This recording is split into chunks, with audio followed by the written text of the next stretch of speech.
አምላክ አሜን። በስመ አብ ወወልድ ወመንፈስ ቅዱስ አሐዱ አምላክ አሜን። በስመ አብ ወወልድ ወመንፈስ ቅዱስ አሐዱ አምላክ አሜን። ይትባረክ እግዚአብሔር አምላክ አበዊነ ለዘአብጽሐነ እስከዛት ሰዓት ስቡሕ ንውእቱ እኩት ንውእቱ ለዓለም። ቅዱስ እግዚአብሔር አምላኽና ነሰዓት ዘብጽሕና ክብር ምስጋና አምልኾ ውዳሴ ንዘላለም ንዕይኹኖ። እመቤታችን ቅድስት ድንግል ማርያም በአማላጅነት አቂባ በቃል ኪዳና ከብኪባ ነሰዓት ዘብጽሕትና ንዓውን እግዚአብሔር ብዘኽበራ መጠን ክብር ምስጋና ይኹና። ሕርያን ቅዱሳን መላእክት ነቢያት ሐዋርያት ጻድቃን ሰማዕት እግዚአብሔር ብዘኽበሮም መጠን ንኹሎም ክብርን ምስጋናን ይኹኖም። ናይ ክርስቶስ ቤተሰብ አፍቀርቲ ቅድስት ድንግል ማርያም አዴና ኣብ መሰረት ነቢያት ሐዋርያት ዝተሃነጽኩም ደቂ ዓዶም ንቅዱሳን ዓይንት እግዚአብሔር አቦታተይ ካህናት ናይ ምስጢር ተላእኽቲ ኣሕዋተይ ዲያቆናት በ40 በ80 ውልድነት እግዚአብሔር ተቐቢልኩም ተስፋ መንግስተ ሰማያት ተጽበይ በሙሉኹም ህዝበ ክርስቲያን ዝፈተውና ብዘፍቀረና ነው ምሸት ቃላት እንዳመገበ ንንስሓ ጽበየና በትልህሉን ሕያውን ዝኾነ እግዚአብሔር አምላኽና ስም ፍጹም ሰላም እግዚአብሔር ምስኩላትኩም ይኹን። ደሓን ዶ ውዒልኩም ደሓን ሓዲርኩም ገሊኹም ደሓን ደርፊድኩም ደሓን ደምሲኹም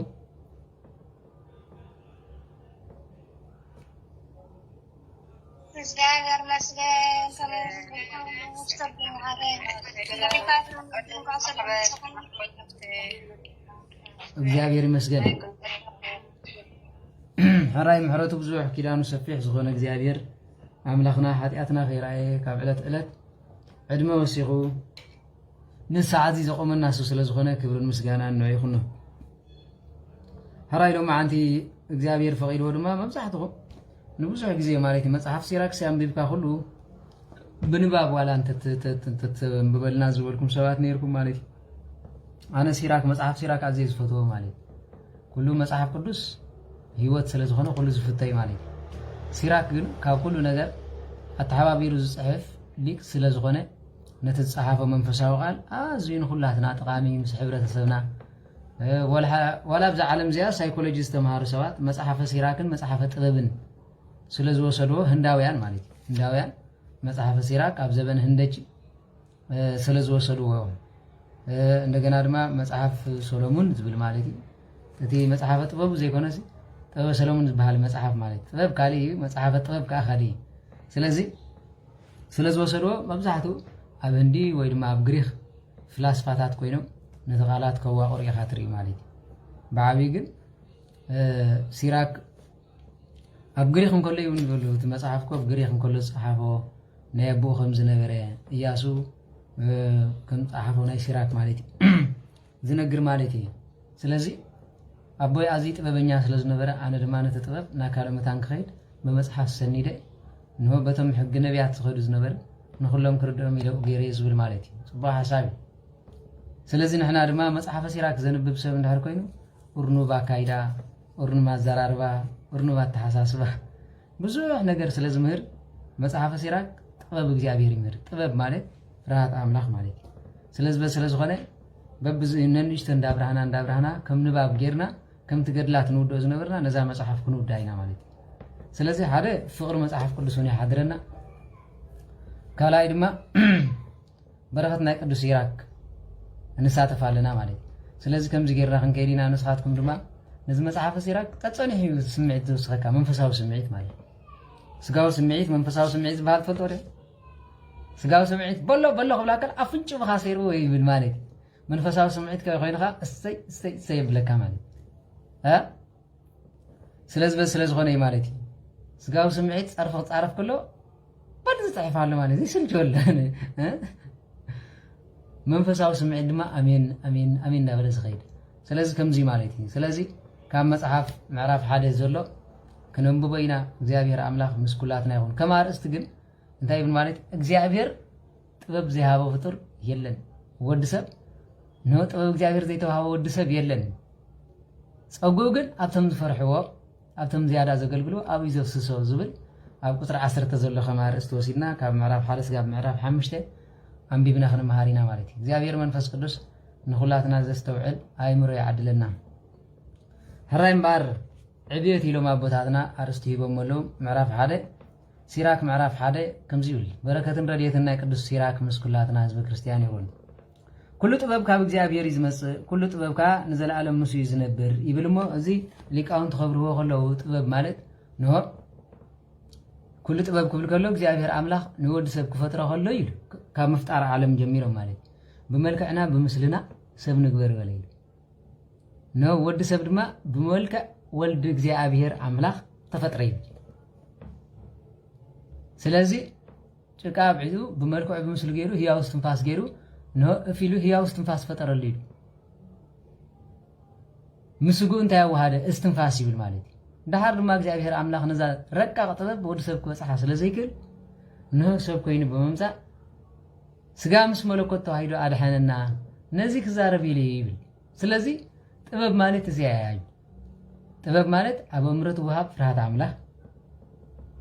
በእግዚአብሔር ተዋህበት ጸጋ እታ ጸጋ ትባሃል ከላ ግን ነው ካብ መፍጣር ዓለም ጀሚራ ዘላ ንወድ ሰብ ብዝያዳ ዝሃበ ካለ ድማ በጥበብ እግዚአብሔር አምላክ ዝፈጠሮ ወድ ሰብ ተማራሚ ይረኸበ ጻይገልኒ ታይዳ ናንክሮ ነተዘክረ ይኸን እግዚአብሔር ለካ ከምዚ ዝገብር ክንዚ ዝኣክል እዩ ዕምቆቱ ዘይባሃል ቃላያት ነው ስፍሓቱ እዚ ዘይባሃል ምድሪ ፈጢሩ እዩ ዓለም ጫፍ ካብ ጫፍ በጽሕዋ ዝፈልጥ ሰብ አለ የለን ሓቀ ስለዚህ ነዚ ማለት ዕምቆት ናይ ባሕር ክፈልጥ ዝኽእል ሰብ አለ የለን ልዕልና ሰማይ ክፈልጥ ዝኽእል ሰብ አለ የለን ወድ ሰብ ግን ብትዝተዋሃበ ጥበብካ በትዝረቀቀ ሳተላይት ከይተረፈ ነው ሚዚ ኸይድ ሞ ግን ጥበብ እግዚአብሔር ክበጽሕ ይኽእል አይክልን ርቀት ናይ ነገራት ክምርምር ከሎ ሰብ ባዕሙ ማይክሮስኮፕ ምሂዙ በት እግዚአብሔር አምላክ ዝሃበ ነቲ ዘይርአ ዝነበረ ማይክሮ ዝነበረ ማክሮ ቀይሮ ማለት ማይክሮ ዝነበረ ማክሮ ስለዚህ ዝርአ ማለት ዘይርአ ዝነበረ ከም ዝርአ ማይክሮስኮፕ ገይሩ ቫይረስ ወዘተረፈ ግን ነፍስ ኽሪያ ኸልዲ የለን ውስን እዩ ደረት ናይ ደቂ ሰባት ውስን እዩ ማለት ስለዚህ ስለዝኾነ ንርቆት ክበጽሕ ዝኽእል የለን ሞ ነው ዝዓበየ ጥበብ ድማ እግዚአብሔር አምላክ ምራይ ኣብ ሕጉ ጸኒዕካ መንባሪ ኢሎም ሊቃውንቲ ዝበጽሑ እንተበጽሑ ብጾሞም ዝናብ ዘዝንብለው በአፎም ዝለጉምለው ኩሉ ዘብጽሕለው ግን ታዝ ዓበየት ጸጋን ዓበየት ሓጎስን እንታይ አንተልካ ንእግዚአብሔር ምራይ በቃ ንእግዚአብሔር አምላክ እንደሕሪዩ እንታይ ንዓኻር የኔኑ ንባሪያ ካብ ሰላም አፋኑ እኮይ ስለዚህ ካብዚ ነው እንታይ ክንሪየሉ ማለት ማም ካብ ዝገርመኩም መልክዓ ማርያም ዝጻሐፈ ቅዱስ አቦ ክዛረብ ከሎ እንታይ ንመቤታችን አዝዩ ፈትዋ ስለዝነበረ ጸሎት ገይሮም መነኮሳን ክኸዱ ከለው ንሱ ተመሊሱ 300 ሰግደላ ነይሩ ወላዲት አምላክ ሓንቲ መዓልቲ ተገለጽለይ አነ ድማ ንኣኺ ሰብ ዘይሰምዖ ምስጢር ክነግረክ ኢሉ እንዳዲ ሰብ ዘይሰምዖ ምስጢር ምሳይ ሰሚዓ ዘላ ሓቀይ ዘይሰምዖ ምስጢር አለ ዲ ዛዓለም እንኳን ንሱ ሰብ ዘይፈልጥ ምስጢር ትፈልጥ ያ ሽዑ መጨረሽታ ከምዚ እንዳበለ ኸጽል ከይሰልቾ ክትግለጸለይ ምዃና ያአምን ኢሉ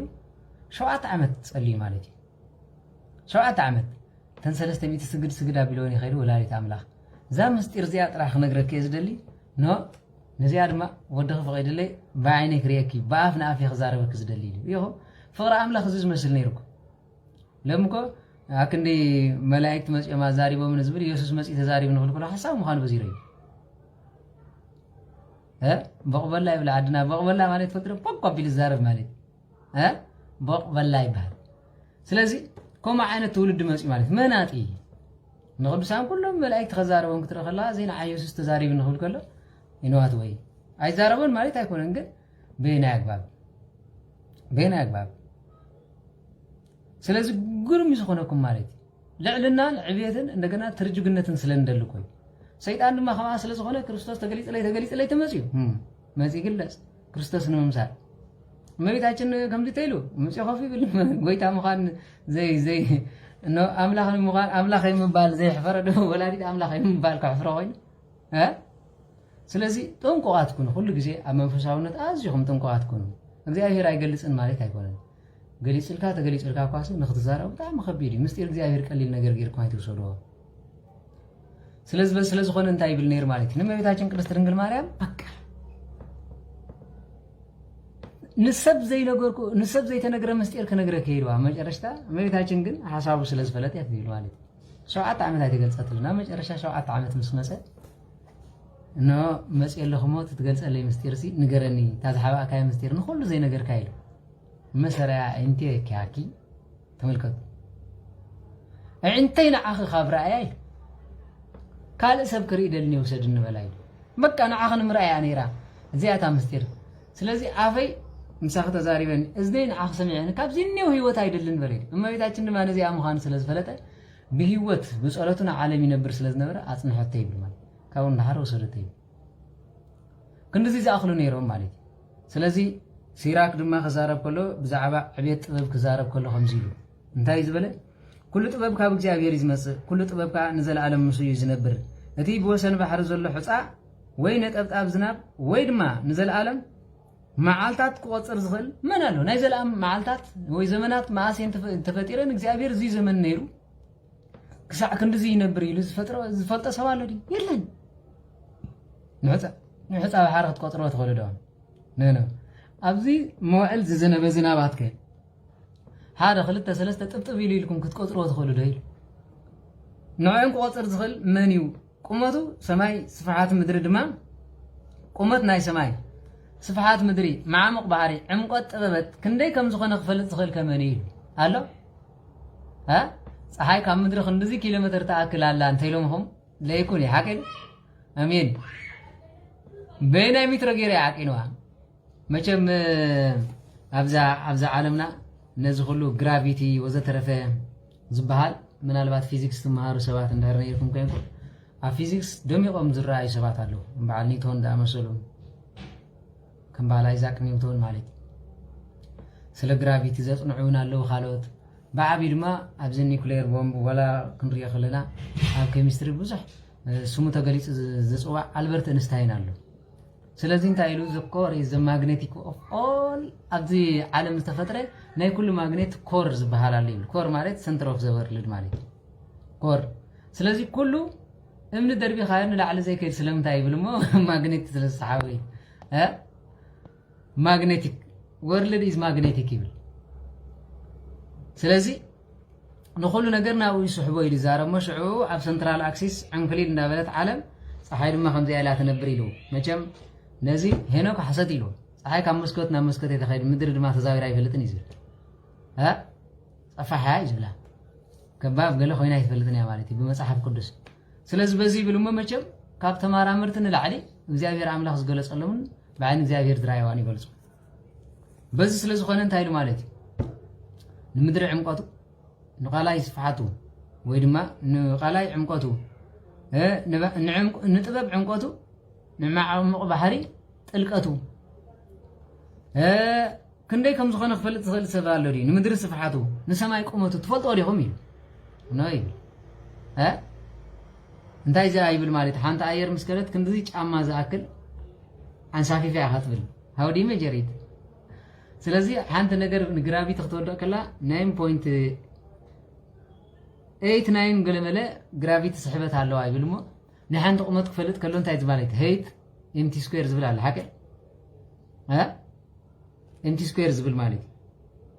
سلازي نحن سب قمت تفلت تونكا انتو زخرلو زلو سبيد ناتون نورما تايم فريكوينسي ناتون تايت غبرو مالي اصفت غبرو بخوم يا تفلت تخلي سلازي نحنتي سندوامو دمص خندي سميعك يالها مچرشتا كندي زاكل جرافيتي سحيبو عليلكا بخوم يمسفلطو مالي እዚህ ሳይንቲፊካል መጽናዕቲ ዳርማ ምርድዳ ይባል ማለት ምርድዳ ተዚህ ኮይኑ ግን እግዚአብሔር አምላክ ዕምቆትን ስፍሓትን ዝፈጠረ ተጻሕ ተገልሃ አይካልን ይሎም ማለት ስለዚህ ጥበብ ቅድመ ሁሉ ተፈጥረት ይብሉ مستوعال ካብ ዘላለም ነበረት መበቆል ጥበብ ካብ ላዕላይ ሰማይ ቃል አምላክ ይሉ ስለዚህ ጥበብ ካድ ቀደም ያኔራ መጀመሪያ ቃል ነበረ ማለት ተቃል ድማ አምላክ ነበረ ይሉ ስለዚህ ጥበብ ተባለ መኒ ማለት እግዚአብሔር ቀዳሚ ያለ ጥበብ ፈሪ ያለ እግዚአብሔር ይመጨረስ ስለዚህ ቀዳማይ ጥበብ ማለት ፍርሃት እግዚአብሔር ይሊ ድምድሞ ማለት ስለዚህ እንታይ ማለት ኖ መበቆል ጥበብ ካብ ላዕላይ ሰማይ ቃል አምላክ እዩ መንገድ ጥበቡን ንዘላለም ዝነብር ትእዛዝ እዩ መበቆል ጥበብ ካበይ ምዃና ዝተገልጸሉ ሰብ ደሎ አለ ደይ ሕተይ ነተረቂቕ ክእለታ ክፈልጦ መን ይኽእል እግዚአብሔር ርቀት መን ክፈልጦ ይኽእል ድሕሪ ድማ ፍልጠት ጥበብ ዝተገልጸኸ ንመን እዩ እታ ዓቢ ተመክሮ ጥበብ ዝተረዳኸ መን እዩ መን ስለዚህ ደቂ ሰባት ፈጠርቲና ንኽብሉ ቅዱስ ኢዮብ ክዛረብ ከሎ እነሆ ካብ ኣቦይ ከም ፀባ ጌርካ ውፃኻኒ أبعد دما أبسبب ما حسن قصر كاني أو دما زمانات تقصيرو قرط ملك عن حزه وصاحي ود سب فطار نخبሃል እንታይ ዝገብር ማለት እዩ ሓደ ማህፀን ከመይ ገይሩ ይመጽእ ይብል ሞ ኦኬ ዘርኢ ናይ ወርተ ተባዕታይ ያለው ምጽብሽ ፍራግሜንቴሽን ዝበሃል አለ ንዑ ፍራግሜንት ይገብሮ ድሕሪኡ እቲ ሓደ ዘርኢ ነቲ ሓደ ሴል ከይዱ ይሰብሮ መጨረሽታ ናብ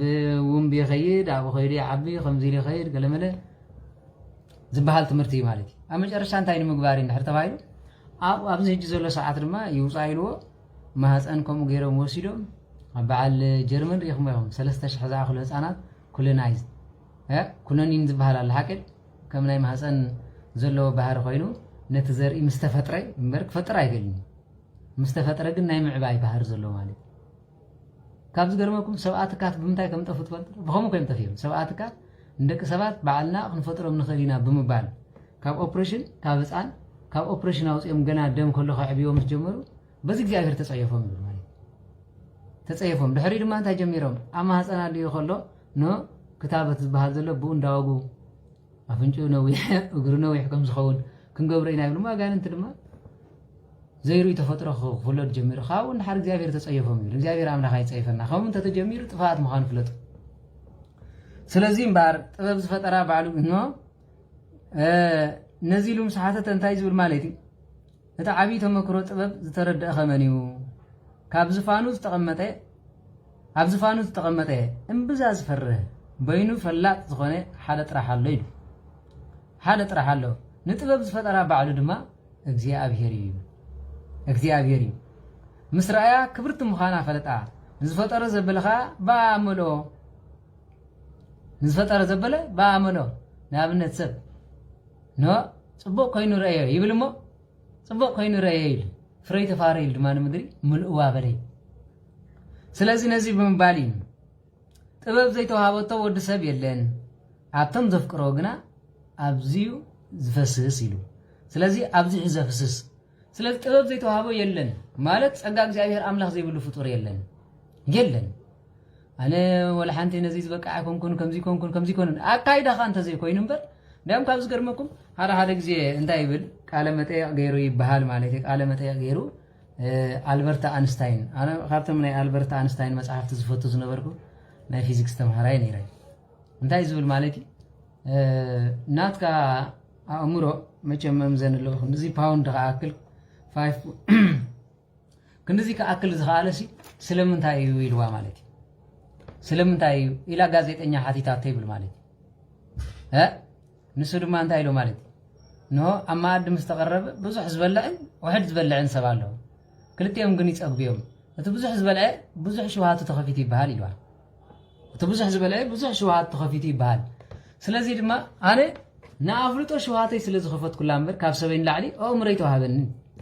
ሓቂ እዩ ካብ ሰብ ንላዕሊ ተዋሂቦ ድዩ እንታይ ዳ ካብ ሰቡ ንላዕሊ ኣእምሩ ከፊቱ ንዕኡ ስለ ዝደለየ ይረኺብዎ ኣብዚ ስለ ዝኾነ እምበር እዚ ዘርእየካ እንታይ እንድሕር ተባሂሉ ነዚ መጽሓፍ እዚ የንብቦ ከም ዝነበረ እዩ ዝርደካ ስለዚ እንታይ ዝብል ማለት እዩ ኖ ኣነ ዝያዳ ኣእምሮይ ስለ ዝተጠቐምኩሉ ዳ እምበር ዝያዳ ደቂ ሰባት ዝተዋሃበኒ ፍሉይ ፍጥረት ኣይኮንኩን እዩ ፍሉይ ፍጥረት ኣሎ ዲ ባዕሉ ምኸም እንተኮይኑ እግዚኣብሔር የዳልዩ ማለት እዩ እንታይ ዳ እንድሕር ተባሂሉ ወዲ ሰብ ብቅርብነቱን እግዚኣብሔር ኣብ ዝቐለበሉ ግዜ ገጹ ስጋ ምርኣይ በቃ ፀራሃ ኣርያም ይኸይድ ሰማይ ውድድ ይኸይድ ዝገበሮ ወዲ ሰብ ከይተረፈ ሓጢኣት ንምርማር ይበፅሕ ካብኡ ድማ ወዲ ሰብ ዝሓስቦ ከይተረፈ መርሚሩ ናይ ምፅሓ ኣለዎ ኣብ ሰዓት እዚ እኮ ካብ ዝገርመኩም ጸጋ እግዚኣብሔር ኣምላኽ ተገፊፉ ኣብዚ ሰዓት ማለት እዩ ኣብ ርእስኻ ኮፍ ኣቢሎም እንታይ ከም ትሓስብ እንታይ ከም ትኸብል ብምንታይ ከም ተጨነቕካ ክፈልጡ ዝመራመሩ ሰብ ከለዉ ከምኡ ከሎ ማለት እዚ ማይንድ ኢንጂነሪንግ ዝበሃል ዘሎ መጽናዕቲ ኣብ ሰዓት እዚ ዝኸበደ መጽናዕቲ መጽኡ ዘሎ በዚ እዩ ስለዚ በዚን ኣእምሩ ብምግባር ናበይ ከም ዝቆፃፀር ኩሉ ሓሊፎም ድማ ንዓኻ ኣብዚ ማይክሮቺፕ ሳእትዮም ናበይ ከም ትኸይድ ከም ጂፒኤስ ክጠዋዊኻ ዝደሊ ኣለዎ ካብቲ ኣብ ዓለም ኣዝዩ ዘፍርሕ ኩነታት ተባሂሉ ዝፅዋዕ ኣብ ቻይና ዝነብሩ ኣለዉ ኣብ ሩስያ እውን ዝበሃል ኣለዉ ኣብ ኣሜሪካ እውን ኣለዉ እንድሕር ሪኢኹም ኮንኩም ትርኢ እንተኮንኩም ሚሊታሪ ፎርስ ዝብል ናይ ቻይና ምዃን ንሱ ክትርኢ ትውዕሉ ንስኻትኩም ትፃረፍ ኢኹም ትውዕሉ ሃው ኢዝ ዘ ስትሬንግዝ ኦፍ ኣሜሪካን ሚሊታሪ ፎርስ ዝብል ኣሎ ታይዋን ጃፓን እቲ ስትሬንግዝ ናቶም እንታዮም ዋዲት ዘይት ዝብል ክትሪኹሞ ኣብ መጨረሻ እንታዮም ዝገብሩ መስለኩም መርዛም ነገር ብምስታይ ንኣካላቶም ብምውሃድ ካብኡ ሓሊፉ ድማ ብመርዚ ከም ዘይሞቱ ብጥይት ከም ዘይብስዑ ናይ ምግባር ባህሪ ዝጥቀምሉ ሰባት ኣለዉ ሕልፍ ሓሊፎም ሪኢኹሞ እንትኾንኩም ድማ ዛ ኣይረን ማን ዝብል ፊልም ሪኢኹሞ ኣለኹም ሓቂ ኣታሪኦም ኣይትፈልጥ እንታይ ትግርኛ ናይ ገሪኦምን እዮም ትሪኢ ንስኻትኩም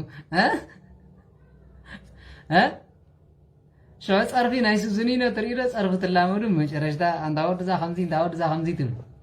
ናይ ገሪኦምን እንተ ቢልኩም ካ ሓሶት ይኹም ክትመሃር ማለት ምክንያቱ ኣብ ትግራይ ምንም መሃር ነገር የብሉን ገሪኦምን ማለት በቃ ሓሶት ስርቂ ወዘተረፈ መጥፍፋ ካርታ ገለመለ ዝመሪ ኣብ ኤርትራ ድማ ማፊያ ዘረባ ማፊያ ወዘተረፈ ማለት መሃር ፊልም የለና ኣብ ዓድና ኣብዚ ሪኢኹሞ ግን ኣብ ዓለም ድሕሪኹሞ ዛይረን ማን ዝብል ኣሎ ጥይት ዘይበስዖ ሰብ ማለት ዘይመውት ስለዚህ ክሳዕ ክንድዚ ምግባር ዝተበጽሐሉ ዘመን እዩ ንምንታይ ንምግባር እንድሕተባይል ጥይት ዘይበስዖም ኣለዉ ዘይሞቱ ሰባት ኣለዉ እዚ ኮ ትንቢት ንኽፍጸም ኮ ተረዲኩም ኣሎ እቲ ዘመን ኣዝዩ ዘጨነቕ ክኸውን እዩ እንታይ ዝበሃል ዝቐትል መርዚ እንተሰተይ እኳ ኣይሞቱን ዝብሎ ቃል ኮ ይዝፍጸም ዘሎ ቃል ይፍጸም ማለት ስለዚ ኣብዚ ጥበብን ኣእምሮን ዘድሊ ደቂ ዓበይቲ ምፅራፍስ ንኽብሎ ኢና ኩላትና ማለት ስለዚ ኣዝኹም በላሕቲ ሁኑ ግዜኹም ተጠቐምሉ ቲክቶክ ማለት ዌስቲን ማይንድ ማለት ቲክቶክ ኣብዚ ሪኢኹም ኣለኹም ናይ ሓንቲ ደይ ናይ ሓንቲ መዓልቲ ናይ ሓደ ደቂቕ ፖስት ንገብሮ ሪኢኹም ኣለኹም እንታይ ዝበሃል መስለኩም ታይም ኪለር ይበሃል ታይም ኪለር ማይንድ ብሎኪንግ እዚኦም መን እዮም ጥቆሙ ተብልኩም ፃዓዱ ንዓና ንግዛኣት ማለት ወዲ ሰብ ኣብ ቁም ነገር መታን ከይውዕል ኣእምሩ ተዓፅዩ ናብቲን ከኸይድ ከይሓስብ ማለት ናቶም ቲክቶክ ናቶም ሰሓቕ ናቶም ፀወታ ገብሩ ንሶም ድማ ብሞባይሎም ገይሮም ሃገርና ይጉርግሩ ሽዑም ኢላ ሓንቲ ከምዚ ኢላ ትሰኣል ሓንቲ ከምዚ ኢላ ትመፅእ ሓንቲ ቀይንና ከምዚ ትብል ኣይ መጥማጥ ምንም ቁም ነገር ዘይብሉ ትውልድ ይኸውን ማለት ስለዚ እንታይ መጽሓፍቲ ከይተንብቡ መጽሓፍትና ወሲዶም ድሕሪ መምሃራን ኮይኖም መፅኦምላ ሽዑ መጨረሽታ ዩኒቨርሲቲ ከፊቶም ካ ስኮላርሽፕ ኢሎም ይፅውዑና እቲ መጽሓፍቲ ትዝዓበየ መጽሓፍቲ መጨረሽታ ኣብ ምርምር ምስከልካ ኣብ ዝኾነ ኦክስፎርድ ዩኒቨርሲቲ ኸይዱ ኣብ ኣሜሪካ ዘሎ ዩኒቨርሲቲ ኸይዱ ኣብ ጀርመን ዘሎ ዩኒቨርሲቲ ኸይዱ ኣብ ህንድ ዘሎ ዩኒቨርሲቲ ኸይዱ ኣብ መጨረሽታ ንመጽናዕቲ ፕሮፌሰር ዝበጽሑ PhD ከጽንዑ ከሎም ምስከዱ ግእዝ ይጸንሐኩም ዲነው ዋይ ስለምንታይ ትመጽሓፉ ሲዶሞ ስለ ዝኾኑ ማለት ኣብ ቻይና ተኸይድኩም ካለ ካኹም ማለት ኣብ ቻይና ኸይድካ ተዛዓበየ መጽሓፈ ጥበብ መጽሓፈ መርበብ ተሰሎሞን ዝበሃል ካበይ ወሲዶም ተልኩም ካብ ኣኽሱም ሰደቃ ወሲዶም ኣብ መጨረሻ ንምንም ማንም ወዲ ሰብ ኣያቕርቡን እዮም በዚኦም ከዓ ኩሉ ግዜ ኣብ በዓል ሄዋን ሴዋን ትበሃል ዝነበረት ከተማ ኣሜሪካውያን ነዚ ክሰልጦም ስለዘይከኣለ ነቲ መጽሓፍ ክረኽቡ ስለዘይከኣሉ እቲ ኩሉ ምስጢር ክንነግረኩም ማለት እዩ በናይ ርእሶም ከዓ ይትሕዝቦ ብዘይካ ፀርፊ ኮሮና ቫይረስ ክጅምሩ ከለዉ ንዕኦም ነቶም ህዝቢ ኣጥፊኦም ነቲ መጽሓፍ ንምውሳድ ቅነሳ ናይዚ ዓለም ንምግባር በዚኦም ዝራጋርጎ ኩሉ ግዜ እዚ ውግእ ትሪእዎ ዘለኹም ናይ በዓል ሓማስ ገለመለገለ ሃይማኖት ናይ ምጥፋእ ዕላማ ሓማስ እንታይ እዩ ዝብል እንድሕር ኣጽኒዕካዮ ወላ ክትሪኦ ከለኻ እንታይ ሓማስ ክብል ከሎ ዋን ሪሊጅን እስላም ዝብል ርእሲ ዘለዎ ቀንዲ ድማ ንእስራኤል ኣይኮነን ምጥፋእ ንኤርትራ ንኢትዮጵያ እዩ ንግብፂ እንታይ ተሪፍዎም ምስ ካቶሊክ ከም ዝጥመቑ ገይሮም እዮም እንዳዳኸሙ ወልዲ ዋህድ እያ ዘይጠፍእ እምበር ተጠሚቕና ዝብል እዩ መጨረሽታ ግን ቀንዲ ግጥሞም ቀይ ባህሪ ስለምንታይ ንስያታ ሃይማኖት ንስያታ ሰረት ንስያ ድሓር ድማ ንእግረ መንገድኹም ከም ሰማይ ኣእምሮ ክትሓስበዎ ዝደሊ ነገር ኣሎ ቻይና ሙሉእ ልቢ ኮይና እስራኤል ትበሃል ናይ ነበረትን ሃገር ኢላ ክትዛረብ ከላ እንታይ ሒዛ ይመስለኩም ሃገር እያ መቸም ኩላትና ንፈልጦ ኢና ስለምንታይ ከምኡ ኢላ ተዛሪባ ናበይ ገፁ ዝኸይድ እዩ ምሕር ከምኡ ዘይኮይኑ እስራኤል ትበሃል ሃገር ኣበይ ነይራ ማለት እዩ መፅሓፍ ቅዱስ እስራኤል ኢሉ ብዙሕ ግዜ ይገልፃ እዩ ዌር ኢዝ እስራኤል ከምቶም ሰብ ኣእምሮ ኹኑ ንምንታይ ሓያላን ሃገራት ክንድዚ ዝኣክል ዘረባ ይድርቢ ኣለዉ ንምንታይ ፕሮፌሰራት ክወፁ ከለዉ ሓደ ምስጢር ኣውፃ ኣቢሎም እዩ ዝለዉ ኢና እኳ ይነስተውዕልና ግን ከምዚ ይብሉ ኣዳማ ከምዚ ተፈጢሩ ምስ በሃለ ተቐየምኩም ሰባት ኣለዉ ሓቂ ቀሪብኩም እዮም ክትፈልጥዎ ምስጢር ቀሪብኩም ፃዕዳ ምስ ነገረኩም ክትፈልጥዎ ኢኹም ማለት እየ ፃዕዳ ምስ ነገረኩም ጌና ኣብ ሃገርና ዘይተነግረ ክብርብርዎ ደልዮም ለይትን ቀትርን ንቆሕ ባሕር ከምዚ ገይሮም ደፊሮም ከይኣቱ ከይድግድግዋ ኳስ እግዚኣብሔር ኣምላኽ ኣፅሊልዋ ስለ ዝነብር እምበር تفتينا زي تفتنت هيكونن تولدت فيك نسب أبو نخنبرو زي تقبر ነገር የለም አምላክ ቅዱሳን ግን አምላክ ተምስውራን አይገደፋን ማለት ስለዚህ በስለዝ ሆነ ሰብ አእምሮ ሆኖ ሰብ ጥበብ ኩኑ ጥበብ አበይ መጀመሪያ ዝኹሉ ትሪዮ ዘለኹም ኣብ ዘበኑ ኣብ አዱሊስ ነይሪ ዝኹሉ ምዕባለ ትሪዮ ዘለኹም ሄሊኮፕተራት በሉ ስነ ጥበብ በሉ ወዘተረፈ በሉ ናይቲ ማለ አዱሊስ ነይሩ ግን እግዚአብሔር አይፈቅደን ጠፊው መጽሐፍ ተወሲደሞ ድሕር ጊዜ ድማ ምሁራት ኮይኖም መጽኦም እግዚአብሔር አምላኽውና አናስ ተቆጥዕና ምክንያት አለዎ ንዑ አና ነግረኩም አይደለም ምክንያቱ ንትውልድ ብዙ ዘይፈልጣ ጥበብ احنا ውን እግዚአብሔር ዝበደልና ያለው ቅዱሳን ክንግሩኻ ከለውኩም ይምስሉ ስለዚህ በስለ አመጨረሽታ ስኮላርሺፕ መሃርናልኩም ከምዚ ይኮናልኩም ድሕሪ ድማ እስኪ ኢማጂን ሓደ ነገር ክነግረኩም ዝደሊ ናይ ሩስያ ኻ ስነ ሐሳብ አመጨረሽታ ዓለም ማለት ሩስያ ሕብረት ሶቪየት ኮይና ዘይገበረቶ ሕብረት ሶቪየት ኮይና ዓለም እንዳጨፍለቀት ከላ ዘይገበረቶ ኣብ ሰዓዚ አፍሪካን ላንጉዌጅ ከስፋሕበሕ ኢላ ቀዳሞት ነምሃርኛ ንትግርኛ ንግዕዝ ንምንታይ ይባ ድሕሪን ስዋሂሊ ኢላ ስኖታት እቲ ምስጢር ስዋሂሊ ንምድላይ ገለመለ ይኮነን ዓረብ ንምድላይ አይኮነን ካሊት ምስጢር ኮይኑ ተሪፉ ግን ቁርብ ሩስያ ተሓይሽና ዓድና ቁርብ ትተሓሳስባ አካይዳ ምክንያታዊ ሃይማኖታዊት ሃገር እያ ዓዲ ማለት ካልእ እንተኾንኩም ንኤርትራ ወላቶም ጎረቤት ዘለዉ በአሜሪካ ዝመሓደሩ ማንም ፍጡራ ክነብረላ ዝደሊ አይኮነን ብሕብረት ሶቪየት አጆኻ ተባሂሉ ደርግ ክፍክር ከሎ ንኤርትራ መሬታ ምር ህዝባ አይድልየንን ስለምንታይ ጾሪ ዘረኸ ተፈደሊ ስለምንታይ ሞ እግዚአብሔር አምላክ ዘርየ ጥፍል አይጥፍኒ እግዚአብሔር ኃይል ስለዝሃቦም ድማ ነቲ ዝነብር ሞሸሽ ሳላ ጸሎት ወለደም ወጽየመይ ድሕሪ መጽየም አሜሪካውያን ፈቲኖም ህንፃሃን ይጾም በዓል ህቃኞ ደቅስ መራ ያለሁም ደማ ቃኞ ዝሃነጽዎ ገለመለ እንደ አሜሪካ ዝበሃል ውሽጢ ነስመራ ከባቢ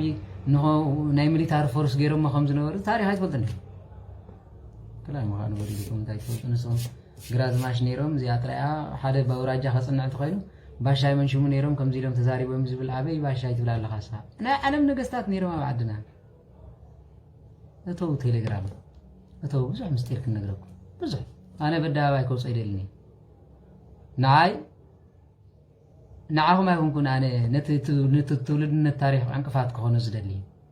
ወይ ፈላጥ ኮይነ ዝምካሕ ዘሎ ከይመስለኩም እንታይ ዳ እቶም ጻዕዳ ክሰምዑ ይደልና ተወዳ ዓዲ ግን ልቡስ ጋብ ዝርዝር ታሪክ ክነግረ ነታ አሚኑ ዝመፀ ታሪክ ክንገር እቶም ኣብዚ ደቃላ ናይ ጻዕዱ ዘለኩም ማለት ደስ ይዝብለኒ ዝቃል እዚ ክዛረበሎ ደቃላ ትምህርቲ ናይ ጻዕዱ ዘለኩም ግን you are fake for your life for your country ولا حنت نسخاتكم ولا حنت نتهاجريت مرحبان بعليك نقركم ايت نبرلان ايت مرحبان قال ابوتاتنا زحلف كيمسلكم نمعراز خدي يملس بزيكات بصلات تصنع كابو حليفه دما حدا عبي هابو خاز غردها توم تغارخا نزم هج زلو ويانن هرت سمعو خينكم بناتما تحساسبات خدت خينكم نتولدي اصفخ لكم نيو بولو مزيو ስለዚህ ትዝደን ቆረ ንጉስ አባ አፍሪካ ኢሳያስ ለባም ዝመስልኩ ንኤርትራ እግዚአብሔር ሐሊዋ ዝነብር እምበር ኢሳያስ ሐሊዋ ይነብር ቤና ወታደር አብ የለው ወታደር እተናዓ ዘይሕሉ አምላኽ ዘይድቅስ ዘይታኸስ እተን ህዝባ ንብዓታ ሰሚዑ አጽኒዕዋ ዝነብር ካብ ሓያላን ሃገራት ከይተረፈ እግዚአብሔር አምላኽ ኤርትራ ክብርን ምስጋናን ይሁን ኮሞ ባክ ሰሚዑም ስለዚህ ትፈልጡ ማለት ስለዚህ ነቶም ኣብ ትግራይ ዘለዉ እቶም ሕባኣት እቶም ስውራን ቅዱሳን ስለዝጸልዩ ላምበር ካብ መለስ ጀሚርካ ጋኔን ንሃገር ከጥፍእ ታሪክ ከጽንት ንኣሜሪካ ክርክብ ክንደይ ጻዕረ እዩ ንሳትኩም ትፈልጥዎ ሓንቲ እምኒ ናይ በለው ከለው መሊሱ ገለመለ ዝብል ማለት ዘጥፋ ይበዝሕ he was devil ጋኔን ይነሩ አይትፈልጥዎን ስለዝኾነ ሰበይቲ ተሓይሽ ንንስሓ ዕድመ ህዋ ብህይወት ትነብር ሕጂኻ ካብኡ ይበኣሲልዎ ሃይለ ስላሴ ንእንግሊዝ ንኤልዛቤል ከረክብ ክንደይ ስዒሩ እግዚአብሔር ኣይኮነሉን ኣብ ጣልያን ዝነበሩ ዞም በዝ ጎንደር ዝነበሩ ከባቢ በዓል ፋሲልደስ ማሲልደስ ዝበሃሉ ዝነበሩ እቲ ናይ በዓል ቅዱስ ፋሲለደስ ማለት ቅዱስ ፋሲለደስ ካለ ጻድቕ እዩ ሰቀደም ዝነበረ ጻድቕ አቡ ዝነበሩ ክንደይ ጽዕሩ ነይሮም ከረክቡ ኣይኮነለምን ረመጽ ኮይና ከዓ በሊዓቶም ጠፊዮም እዩ ስለዚህ ጅኻ ነዛ ትግራይ ዝደልይዋ ዘለውኻ እዚኦም እዮም ክልተ ባህርዮም ዝደልይዋ ታቦተ ጽዮን ቤደላ ነቲ ህዝቢ ክዋዳእ ክጣፋእ ከሎ ኣጆኻ ኢሎም በዚ ኣምልቕ ኣብልቖም ቢሎም ኩናት ይቦ ንስኻ ኣብዚ ተስሒብካ ክትጠፊኻ ይብሎ እቲ ኩናት ይስሕብ እቲኦም መንእስያት ጠፊዮም ካብኡ ናብኡ ቁሩብ ልቢ ምስ በለ እዚ ናይ ኤርትራ እዩ ቁሩብ ይሓይሽ ንህዝቡ ካ ዘይኣል እንተኾነ ናይ ኣሜሪካ ስነ ሓሳብ ግን ይፈልጠይ ተመኺሩ ይቐደም ቀደም ኣብ ሳሕል ከሎ ዓብዪ ባሕታዊ ነይሮም እዩ ንሃገር እዚኣ ነዚኦም ክመፁ ከለኹ ትኽልካ ፅናዕ ዝበልዎ ነዚ ብናቶም ጸሎት እዩ ዝነብር ንህዝቡ ስለ ዘጥፍእ ግን ሰይጣን እዩ ስለዚ ንዓዲ ጥራሕ ሒዝካ ህዝብኻ ኣጥፊካ እንታይ ትርጉም ኣለዎ ታሪኽካ ነጊርካ ምዕራይ ዝበለፅ ነይሩ ስለዚ ነዚ ክንዛረብ ከለና ብውሽጥና ብዙሕ ይስምዐና ብዙሕ ንስኻትኩም ዘይትርድኡ ምዃንኩም ድማ ይገርመን ማለት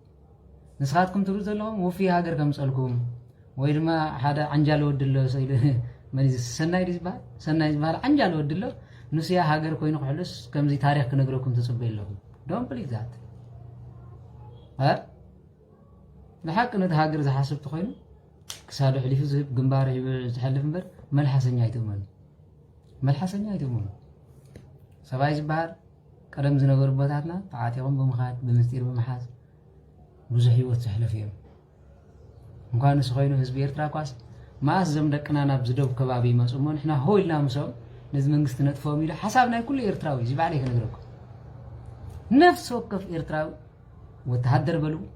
መምህር በሉ ተማሃራይ በሉ ኣብ ኤርትራ ዝነብር ህዝቢ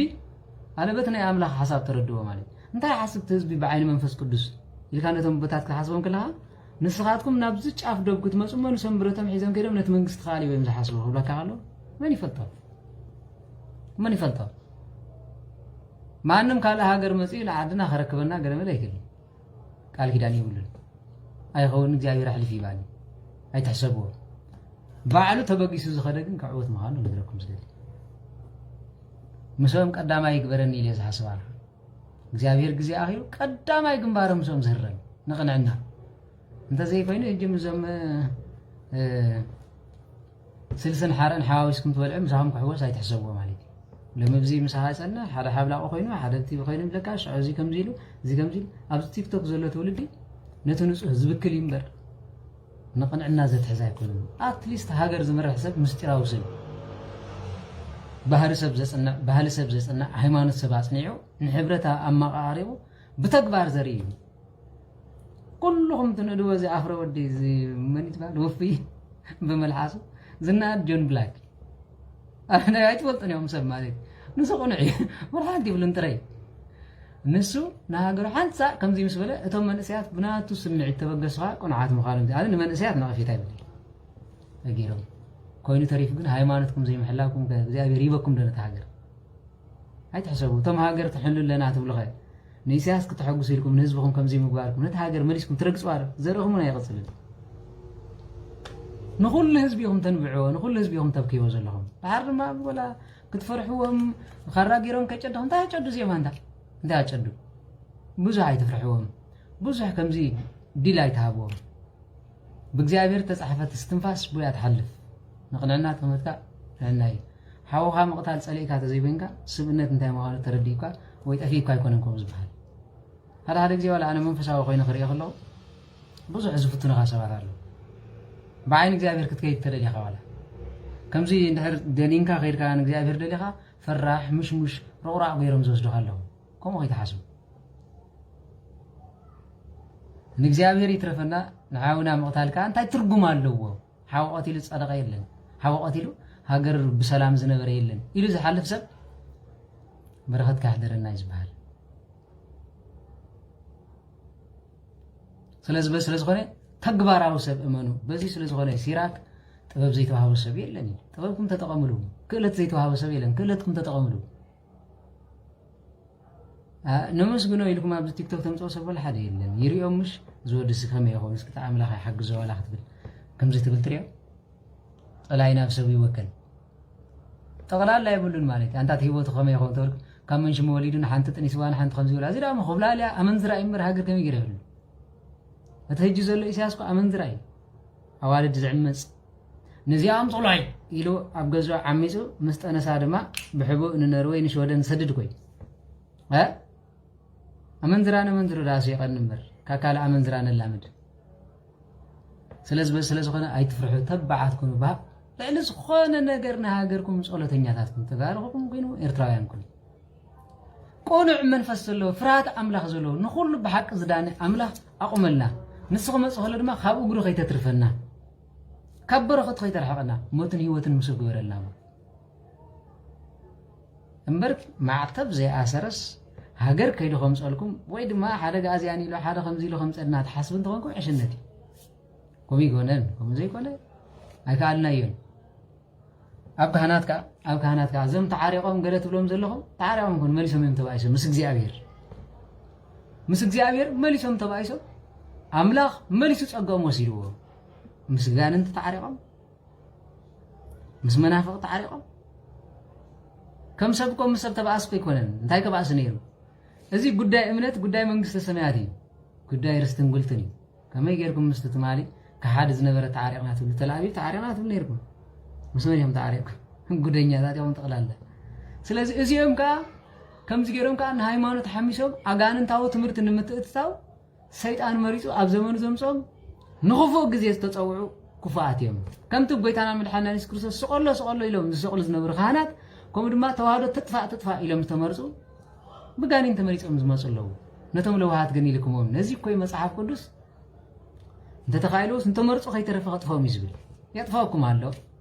تمريصكم يقوم እግዚአብሔር መሪጽኩም ካም ማህፀናዱ ዲያቆን ካህን ኮይኑ ተመርጠ አድለኛ ይቡ እጅግን መስኢልኩም ሰም ተዳባሊኩም ትከረኸልኩም ነዚ ሰብዚ ናላ እንዳት ግብርኒ እንታይ ግብር ከኽትብልኒ አነ ካና ይኩም ዲያቆን አይሆንኩን ትትገብሮ ዘለኹም ግን ኩና አይኮነን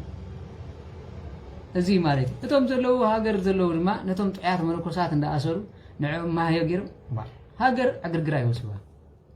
ምንም ዝገበር ዘይብለም ጳጳስ أسيرة ما فيهم دهر إدماء خمسين دا قبر سلز نبر نزيهم ولا حد زد قفيل لنا كلهم سألي بوشتهم أنت عملاك كونوا عسبات سألنا نحن إدماء خابقروا خين ترف ملحاس زي كونه بوشتهم قبروا نزيب عافو خمسين كم قبروا من أقل ملازبل نسيت أمانو بس قبر عايز عرفني تحبوني بجابير تمرس أسد أفكرني كمس أخلو معالتي عملاك بسماء بروح معالته وعلن نهزب قنعنا نبيت كريستياني دما هانيسي أب عالم كريا فقد الليل بردي لمسكره ما نمسح زي اللي مكرانا بزحي سقاب زيت سامع معنا بهايمانوس سقاب كهنات دما نزم تعريقكم منزلهم تزي وجيزكم ما بزح تفاتهم كتري بزح سلازي እግዚአብሔር አምላክ ይምሐረና ይዝብል ጥበብ ሲራክ ድማ ከምዚ ኢሉ ጥበብ አስተውዕልዋ ጸጋ ዘይተዋሃብ ሰብ የለን أبوتاتنا أنت خنا كم زي شبت زحازة مراحي غاندا كان كسكايا خدر أكايا زعينتو أبيت كريستيان كينو خوج زكايا كعصر كايا خمس ولا نتم من أنك نسعز مسو خوج زكايا لا يمشي متسمعك لا يمشي متسمعك كلام نسخن توجيسكم مالهم كلام كم مزجب هيوت زيادة حقيقكم ماله كلام طيب لا الله يكون كلام مصحف قدس كاوسر يزوجكم ماله ترديكم دل ويلك سلطانكم بسنة مقباري سرح أبت هايمانة تنبر انت هالليها بصولتن ببخاتن تنبر مبر سبت زاريبو جزاك الله خمدي لك الله قل شو معالتن السخم ندقهم كي ترى خمسة وجزكم منفلتهم هذا بزي فلات كي يصنعه من فساو نجر كي تجلس له زخونن كان نسو أبدكم دقن نزحلف كيلو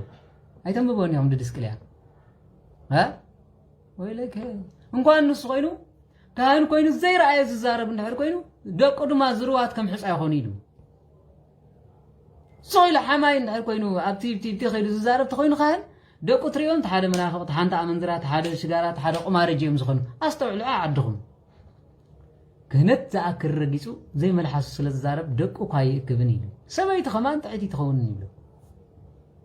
وأزيكم مرقم قوي كي مسلكم مسكال كتشبط خلهم معات እግዚአብሔር كأخم تشبطكم كردوكم الله معاتن برغتني مسكال انت تتقيم قالو يواتي انت خير كاي دما اتمسكل بعليه وجزكا يفردكاي بغباي زي رتعكايو بسنه مقبار زي مهاركايو ابزي تمصاني لكايو تترجمالو ስለዚህ ነዚህ ዝመስል መጽሐፈ ሲራክ ብንባብ ጥራይ ከነግረኩም በረኸት ይህደረና ስለዚህ ጥበብ ዘይተዋሃበቶ ወዲ ሰብ የለን ኣብቶም ዘፍቅሮ ግና ኣብዚሑ ኣፍሰሳዩ ኣብዚ ኤፍሲስዋ ስለዚህ ንእግዚአብሔር ምፍራህ ክብርን ልዕልናኒ ዘውድ ሕግን ደስታን ከዓ ይደፍአልካ ኢሉ ንእግዚአብሔር ምፍራህ ንልቢ ይሐጉሰይ ነዊሕ ዕድመን ሙሉእ ሓጎስን ከዓ ይህበካ ስለዚህ እግዚአብሔር ፍርሃት ክህልወኩም ኣለዎ ፍርሃት ክህልወና ግቡእ እዩ ድሕሪ ድማ መወዳእታ እቲ ንእግዚአብሔር ዝፈርህ ሰብ ሰናይ እዩ ብመዓልቲ ሞቱን ንእግዚአብሔር ክባርኾ እዩ ወይ ድማ ከመስግኖ እዩ ይብል ማለት እዩ ቀፂሉ መጀመርታ ጥበብ ንእግዚአብሔር ምፍራይ እዩ ነቶም እሙናት ገና ኣብ ማህፀን ከለው እያ እትወሃቦም እዩ ኣብ ማህፀን ኣዴዮም ከለው ተሓርዮም ንጥበብ ዝመፅለው ንኽፍኣት ከዓ ሰይጣን ዝመርፆም ኣለዉ ስለዚ እትወሃቦም ንሳ ድማ ጥንቲ ዘመን ጀሚራ ምሳና እያ እቲ ዝመፅእ ወለዶ ከዓ እምነቱ ኣባ ከውድቕ እዩ ኢሉ ስለዚ ፀጋ እግዚኣብሔር ካብ ዝፍጠራት ሒዙ እዛ ዓለም እዚኣ እንተፈጠራ ንዓና እዩ ንበልዐላ ክንሰትየላ ፀሓይ እንተምፀስ ክንማምቆላ ወርሕን ከዋኽብትን ተምፀስ ዘመናት ክንቆፅረላ ፀልማት እንተፈጠረስ ክንዕርፈላ ፀሓይ እንተፈጠረስ ሰሪሕና ክንበልዐላ ዓይንትናስ ኖ ንግብርታቱ ርኢና ክንሕጎስ ነቲ ምድሪ ዝፈጠሮ ነገር ንሰማያት ድማ ሕልናና ከምሰጥ እዝንናስ ንሓዋ ጥራሕ ዘይኮነ ነቲ ሰማያት ዘሎ ኣምላኽ ክንሰምዕ ኩሉ ፍጥረት ነዚ ስለ ዝኾነ ቅዱስ ዳዊት ተረዲዎ ኩሉ ፍጥረት ንእግዚአብሔር ይመስግን ፀሓይ ወወርህ ፀሓይን ወርሕን እምንን ንፋሳትን ቀላያትን ባሕርታትን ዓሳታትን እንስሳትን ኣብ ሰማይ ትነብሩ መላእክት ኣብ ምድሪ ትነብሩ ደቂ ሰባት ንእግዚአብሔር ኣመስግንዎ መዝሙር 150 ብመሰንቆ ብዓሰርተ ኣውታር ኖ ብበገና ብኸበሮ ብፀናፅል ብጥዑም ዝድምፁ እምብልታ ብመለኸት ንእግዚአብሔር ኣመስግንዎ እዩ እትሉ ድማ እግዚአብሔር ንምድሪ ፈጠራ እስመ ለዓለም ምህረቱ እግዚአብሔር ንወርሕን ከዋኽብትን ፈጠሮም እስመ ለዓለም ምህረቱ ምሕረትን ዘለዓለም እዩ ስለዚ ከምዚ ኢሉ ይኸይድ ድሕሪ ድማ መጀመርታ ጥበብ ንእግዚአብሔር ምፍራህ እዩ ነቶም እሙናት ግና ኣብ ማህፀን ከለው እያ እትወሃቦም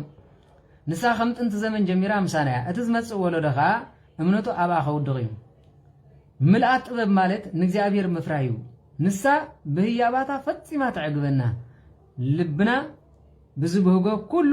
ገዛናን ማዕከናን ትመልእ ኢሉ መርያ ጥበብ ቀፂሉ ድማ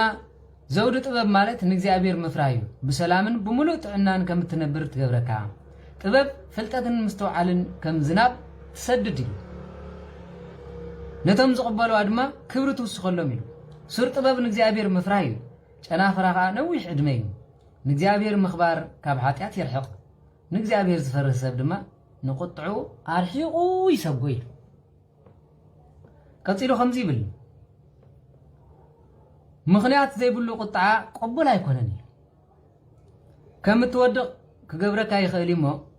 ተዓጊስካ ተፀበየ ድሓር በቲ ዝገበርካዮ ክትሕጎስ ኢኻ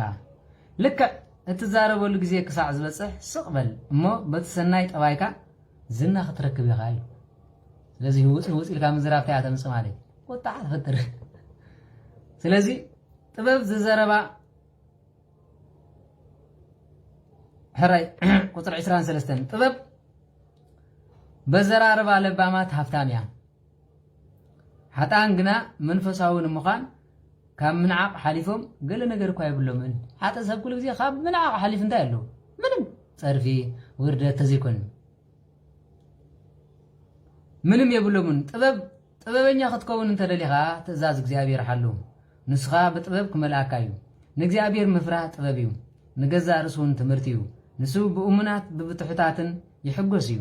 ንእግዚአብሔር ፍርሃዮ ንትእዛዛቱ ኣይተፍርስ ዝተኸፍለ ሓሳብ ሒዝካ ናብ ኣምላኽ ኣይትቕረብ ዘክርኤ ልቡ ይጸንዕ ይብል ሓቀ ወይ ድማ ክልተ ዝልቡ ሰብ ይመስል ከመጎደ ባሕሪ ንዝበጠ ንፋስ ዝሃረሞ መጎደ ባሕሪ ንኔው ነጀው ዝብል ዘሎ እዩ ዝመስል ክልተ ሓሳብ ዘለዎ ሰብ ኩሉ ግዜ ይዕወትን እዩ ክልተ ልቢ ዘለዎ ሰብ ኣይዕወትን እዩ በቲ ንዓለም በቲ ንእግዚአብሔር በቲ ኣይትዕወትን ኢኻ ስለዚ ንእግዚአብሔር ምፍራህ ትእዛዛቱን ኣይተፍርስ ዝተኸፍለ ሓሳብ ሒዝካ ድማ ናብ ኣምላኽ ኣይትቕረብ ኣቅድሚ ሰብ ግቡዝ ኣይትኹን ብዛዕባ እቲ ትብሎ ነገር ድማ ተጠንቀቕ ከይትወድቕ እሞ ኣብ ርእስኻ ውርደት ከይተምፅእ ኣይትተዓበ ጸጋ ተዋሂብካ ትሕትበል ገለገለ እንታይ ይብሉ ሊቃውንት መስለኩ ጸጋ እግዚአብሔር ምስ ተዋሃበስ አንታ ቅዱስ አንታ ብጽ እንታ ንጽህ ሳላኻ እንዲና ይብልሞ ዋ ዘይግባአኒ ይኹም ባይትወል ይብልሞ ብውሽጥኻ እንታይ እዚ ኮነን ካልእ እኳ እግዚአብሔር ይበኒ ሰይላ ሓጎስ ደስታ ይስማዕ ውዳሴ ኮንቱ መግረፍቲ የውድቐካ እዩ ኣይተመኑ ኣነ ብዚ መጽኤስ እንድሕር ኣነ ስበኸ ተነሲሐስ ሳላኻ ክትብሉን ትኽእሉ ኣይኮነን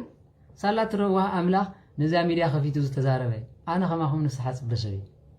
ከምኡ ዝበሃል ኣተሓሳስባ ኣያለኹ معار كم زيلو فسيسو ولا صلاة صلتك قرب لو صلاة صلتك يا ابن ما تصلنا صلت كي تقذفنا بنفس الأجزاء تشير كوينو بحقي كم زيتو هايبو لبريو وا وا وا وا وا وا وا وا كم يكون الأملاخ نخلونا حتى أنك تسوق نماريام مقدلاويت نعاخ بلا خلو لباري ها داي لبنيرو زي كاب زموت ንጴጥሮስ ልብሩይና ዓይልዎ ኣይኮነን እግዚአብሔር ክጽውዕ ከሎና ሓጣን ንጻድቃንን ንኹሉ በረኸቱ ክብ ንዕዞም ደቀይ መፍቀሪ ደቁ ስለ ዝኾነ ኣብ መጨረሻ ግን ዝያዳ ዘፍቅሮ ግን መን ኢል ኣደን መን ያተፍቅሮ ኣደዋይ ኣደኒ ዝብል ሓቀዶ ኣቦይ ማዓረይ ዝብል ሰይዝወደይ ይብለኝ ከምኡ ድማ ኣምላኸይ ዝብል ሰብ ዝያዳ ድማ ወደይ ይበሃል ዝያዳ ወደይ ይብል ስለዚህ ተዋሃበ ግን ወሃበ ተቀበለ አምታም ዝብል ተሃሊ ግን ውድቀት ይዘምሰ ስለዚህ እንታይ ብል ማለት እምብዛ ኣይትተዓበ ከይትወድቕ ምስተወድቕካ ድማ ውርደትካ ከይትስከም እዩ ነዚ ዝፈልጥ ቅዱሳን ኣቦታትና እንታይ ብል ጸጋ እግዚአብሔር ካብ ምርካባ ኣቃባ እግዚአብሔር ህንካ ክብል ከሎ ሰማያት ቀሪዱ ወርቂ መስቀል ክሕቁፈካ ይኽእል ኣብዚ የማን ኢድካ ጸጋ ኣብ ጸጋማ ኢድካ ጸጋ ኣብዚውን ሉሉን በረኸትን ክበካ ህንካ ዓለም ባረኸሉ ክብል ይኽእል كفو غير كابل سخات غير كابل مع الخاطر مسس وهان كافلت ስለዝኾነ እግዚአብሔር ንሓደ ዓቢ ጻድቕ ዓቢ ቃል ኪዳን ሂቦም እዩ ንኣኻ ዘይተኣዘዘ ንሕጊ እግዚአብሔር ኣምላኽ ዘፍረሰ ካብ ኣፍካ ክወፅእ ከሎ ምድሪ ተሓጦ ኢሉ ኪዳን ሂቦም እዩ ድሕሪኡ ይሰብኽ ነይሩ ዝኣበይ ዘበለ ንስኻ መን ኢኻ ክብል ከሎ ንስኻ ንእግዚአብሔር ከም ትብል ዝረገጽካያ ምድሪ ትሰድካ ይብሎም ሃለሊላ ሂዳ ተተኸይድ ነበረት ሓደ መዓልቲ ግን በዲሎም ባዕሎም بديلهم شو مجرش أنت يغيرهم مسلم نعوت عرقو زي سيصبا يكونن مسقاهم زخيدا يكونن ابونا يبلون بفصم كابكم زي ازغبر مدرها هيلاتو حاطني بولما لك كافهم سوصت تازو حاطتهم مدري تا مدري وحاطتهم مي نسو هابا كاصقا كلنا اخا مغرفيو كلنا اخا مساقي እግዚአብሔር ዓቢ ጸጋ ከበካ ወላ ዓቢ ማዓት ተሰኪምካ ከምዘለካ ክርደካሉ ሰባህ ወንጌል ምኻን ማለት كلنا عها زفردك قال كلنا قدم ملائكة كيلوتا زبلك قدم ملائكة ده كون اعتذاري كادما بحق ويدا سلق قال كمسكري له ملائكة خي ترفقوا از مسكر الكايم كم زي بالوانجيل اتكرم سبز مسكر لي انا دما اقرمي سمياو ابوك مسكر لي اقرم تقدسان ملائكة دما زي حريه قدسي كبلي نقلعنا مسكر دحراي تقولوا قد سباي ترايو نسبب خبرو عبيب عبيتو كان بخناتو ديكون بديكونو مانم ولا اسلام يكون كريستيان سب مخان اخبروه زي كون كزارب كلغن بملات لبي لا بقشنا عقما يصبق لكم من بص عباتاችን እዚ ትገብሮ ዘለኹም ፈጽምታ ስራሕ ቆልዓዩ ኣይከውን ንጉስ ተራህመን ፍጹም ካብ ሕጎጻይ ካብ ተሓገዝካየን ነገር እዚ ክኸውን ኣይክልኒ በሉ እዚ ክርስትና ዝባል زمداي كوينو مني كيخفو ميلمبر اكن مسب كيواردو ميل تبلوش عم مጨረሻ ሳዕሪሩ مسكره حاو باي كوين نمبر اكو كوين نمبر اكوا كوينو سيل كيا تصليل حفتا كوينا فحما كيتودق قصصال مسورقه الشكا ስለዝኾነ ይምባር ጥበብ ስለዚህ ነዚ ስለዝኾነ ንእግዚአብሔር ትእዛዛቱ ኣይተፍርስ ዝበለ ማለት ንእግዚአብሔር ምፍራት ጥበብ ይውስኽ እዩ ጥበበኛ ክትከውን ተደለኻ ትእዛዛት እግዚአብሔር ሓሉ ንስኻ ጥበብ ክመለካይ ንእግዚአብሔር ምፍራት ጥበብ እዩ ንገዛ ርእሱን ትምህርቲ እዩ ንሱን ብኡምናትን ብትሑታትን ይሕጎስ እዩ ንእግዚአብሔር ፍራዮ ትእዛዛቱን ኣይትፍርስ ዝተኸፍለ ሓሳብ ሒዝካ ናብ እግዚኣብሔር ኣይትቕረብ ኣብ ቅድሚ ሰብ ግቡዝ ኣይትኹን ብዛዕባ እትብሎ ነገር ተጠንቀቕ ከይትወድቕ እሞ ኣብ ርእስኻ ውርደት ከይተምፅእ ኣይትተዓበየ ውሽጢ ልብኻ ተንኮል ስለ ዝመልአ ንእግዚኣብሔር ከዓ ስለ ዘይፈራህካዮ እግዚአብሔር ንኹሉ ምስጢርካ ክገልጾ እዩ ኣይፈልጥንን ባህል የለን ክገልጾ እዩ ስለዚ ኣብ ቅድሚ ጉባኤ ድማ ክትዋረድ ኢኻ ከዋርደካ እዩ ምዕራፍ 1 ምዕራፍ 2 ሲራክ ምዕራፍ 2 ኣብ ቅድሚ ኣምላኽ እሙን ምዃን ከመይ ማለት እዩ ክብል ከሎ ነዚ ቅዱስ ያዕቆብ ምዕራፍ 1 ከተንብቡ ትኽእሉ ኢኹም መጽሓፈ ጥበብን ምዕራፍ 3 ተመሳሳሊ ሓሳብ ኣለዎ ኣታ ወደይ ንእግዚኣብሔር ከተገልግል እንተደኣ ኮንካ ንገዛ ርስኻ ንፈተና ኣዳልዋ እንጀኒ ንእግዚኣብሔር ከዳሉ ምስ ተፀረፈ ዓቕሊ ፅበኩ ነዚ መጽሓፍ ስለ ዘየንብበኮ እዩ ምስ በልዎ እባ ከመይ ጌርካ ከምኡ ትብለኒ ንዓይ ከምዚ ክትብለኒ በሉና ዳ ፅረፉና በሉና ትብኣፍኩም ዝመፀ ንዓኹም ሓጢኣት ኢናኻ ክንለምዶ ኣለና ክንቅበሎ ኸ ኣለና ማለት እዩ ስለዚ እንታይ ኣብለኩም ደለ ሓደ ኣፍኩም ኣይተውፅኡ እቶም ትፃረፉ ብኣፍኩም ክትኩነኑ ብኣፍካ ትፀድቕ ብኣፍካ ትኩነን እዩ እንተዘይኮይኑ ግን እታ ትሰብኽ ዘለኻ ክትፅረፍ ክትዋረድ ንፈተና ንርእስኻ ኣዳልዋ እዩ ክተገልግል እንተደሊኻ ንፈተና ኣዳሉ ቁንዕን ዘይንቕንቕን ኩን ግልብጥ ዝብል ሰብ ኣሎ ሓቀይ ፖለቲካ ኣብቲ ኣፀንሕብቲ እዚኦም እንታይ ይባሉ ቼሜሎን ኣይዲዮሎጂካል ኣብ ኣይዲዮሎጂ ክዛረቡ ቼሜሎኒክ ኣይድያ ዝበሃል ኣሎ እንታይ ዝብል ማለት እዩ ቼሜሎኒክ ማለት ናይ ነፋሒተሉ ሕብሪ ዘለዎ ኣተሓሳስባ ኣሎ ኢሉ ፃዕዳ እንተርኢ ፃዕዳ ፀሊም እንተርኢ ፃዕዳ ከመይ ትኾኑ ግልብጥ ኣይትብሉ ብፍላይ ኣነ ዝገርመኩም ነገር ሲ ኣብ ፅንዓት ኣብ ኣዘራርባ ክትሪኦ ከለኻ ኣብ ሕብረተሰብና ከምኡ ይነበረን ሎሚ ክትሪኦ ከለኻ ግን ወላጥ ቃላት ወላጥ ህብሪ ይበዝሑ ማለት እስስቲ ይብሉ መሓር ተኾነ እስስቲ ኮይኑ ስለዚ በዚ ስለ ዝኾነ እንታይ ይብል ማለት እዩ ቁንዕን ዘይነቃነቕን ኩን ይብል እሞ ቅዱስ ዳዊት ድማ ክዛረብ ከሎ ኖ ወላ ጌጋ ይኹን ኣብ ቃሉ ዝፀንዕ ሰብ ብፁዕ እዩ ጌጋ ከሎ ፀኒዑ ጳውሎስ ንእግዚኣብሔር ስለ ዝሰቐሎ ሰባኸ ወንጌል ኮይኑ ኮይ ዝብለና ዘሎ ይርድአኩም ደሎ ዋላ ጌጋ ይኹን ኣብታ ዝሓዛ ፀኒዑ ዝነብር ሰብ ንሱ ቅዱስ ኢልዎ መን ትፈልጥ ከምኡ ዝገበረ እንተይልኩም ብርሃን ዓለም ቅዱስ ጳውሎስ ይፈልጥ ንሱ ጌጋ ያታ ዝገብራ ዝነበረ ንክርስቶስ ሰቂሉ ንክርስቲያን ኣሳዲዱ ፅኑዕ ስለ ዝነበረ ግን ጎይታ ፅንዓት ርዩ ናናናናናና ንስኻ ሕሩያ ቃሓናት ኢኻ ከምዚ ጌርካ ንቤተ ክርስቲያን ተገልግል ኢኻ ኢሉ ካብቲ ዝበደሎ ንላዕሊ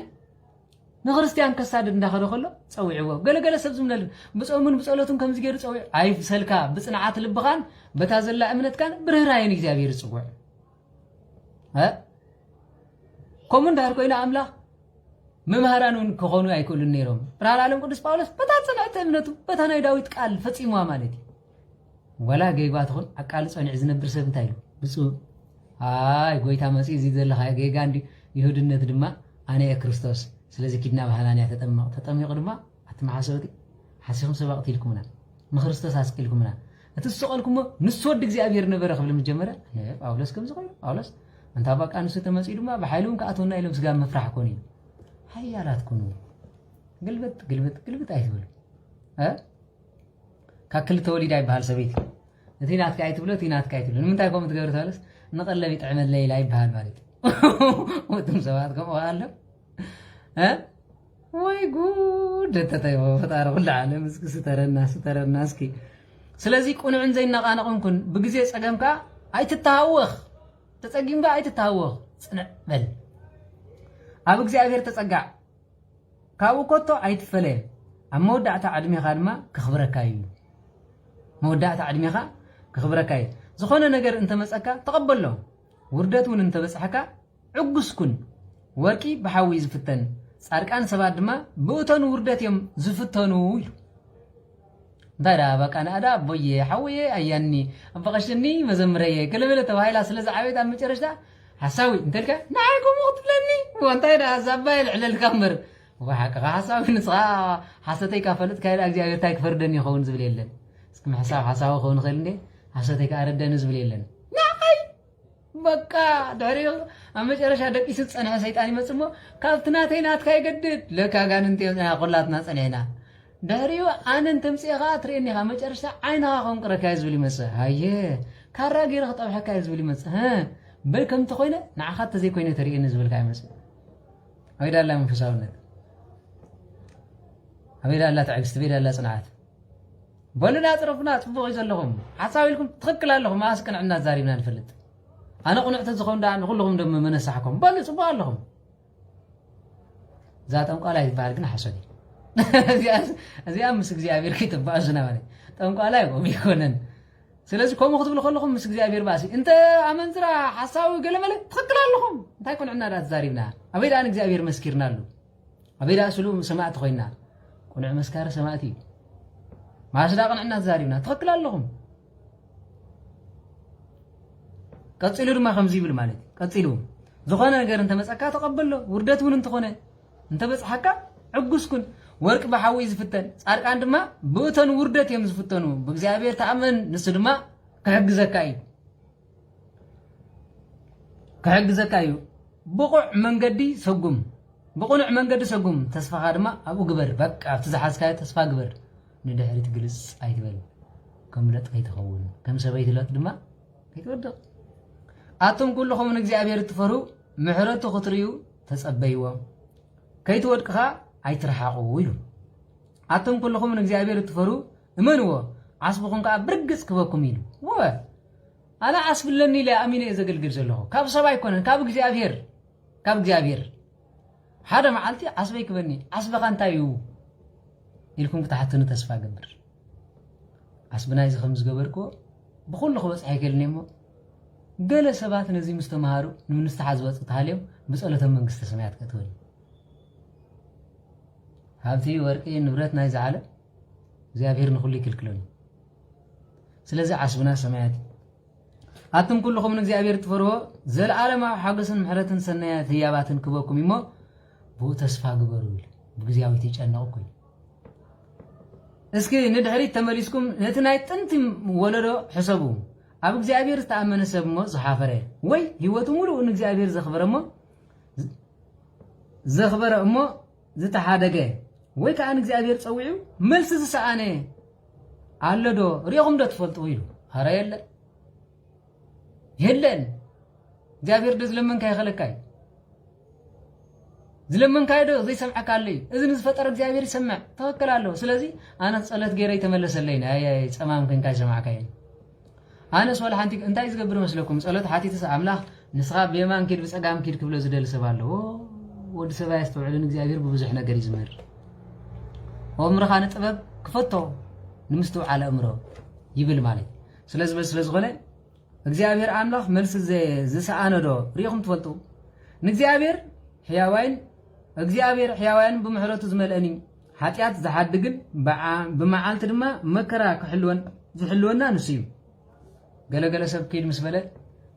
النهر قال خنس صلات كي قبرك خيدا غير مسلن نسي بقى كل من قد تعاطيري هذا كيس الله هذا نور قال እግዚአብሔር ቸር ኮይኒ ኮነን ሐሊካ ኮንስ መስለ ሰባለ ማለት ስለዚህ ምጽላይ ጽቦይ ሰይጣን ዘያንቀፍ ኮይኒ ኮነን ግን ስለዚህ ጸለና ይዲ እግዚአብሔር አብጽሕና ንዑዝ በቃ ጸሎት ሐሊና አይፋለን እግዚአብሔር አምላክ ነው ፍጠረና ከበልና የምጽይና ካኩፉ ነገር ድማ ሐሊና መኾም ተዝኾን ዳ ሰይጣን ከም ክፋት ዳ አስጋቢ ዲሳበይ መጽነሕና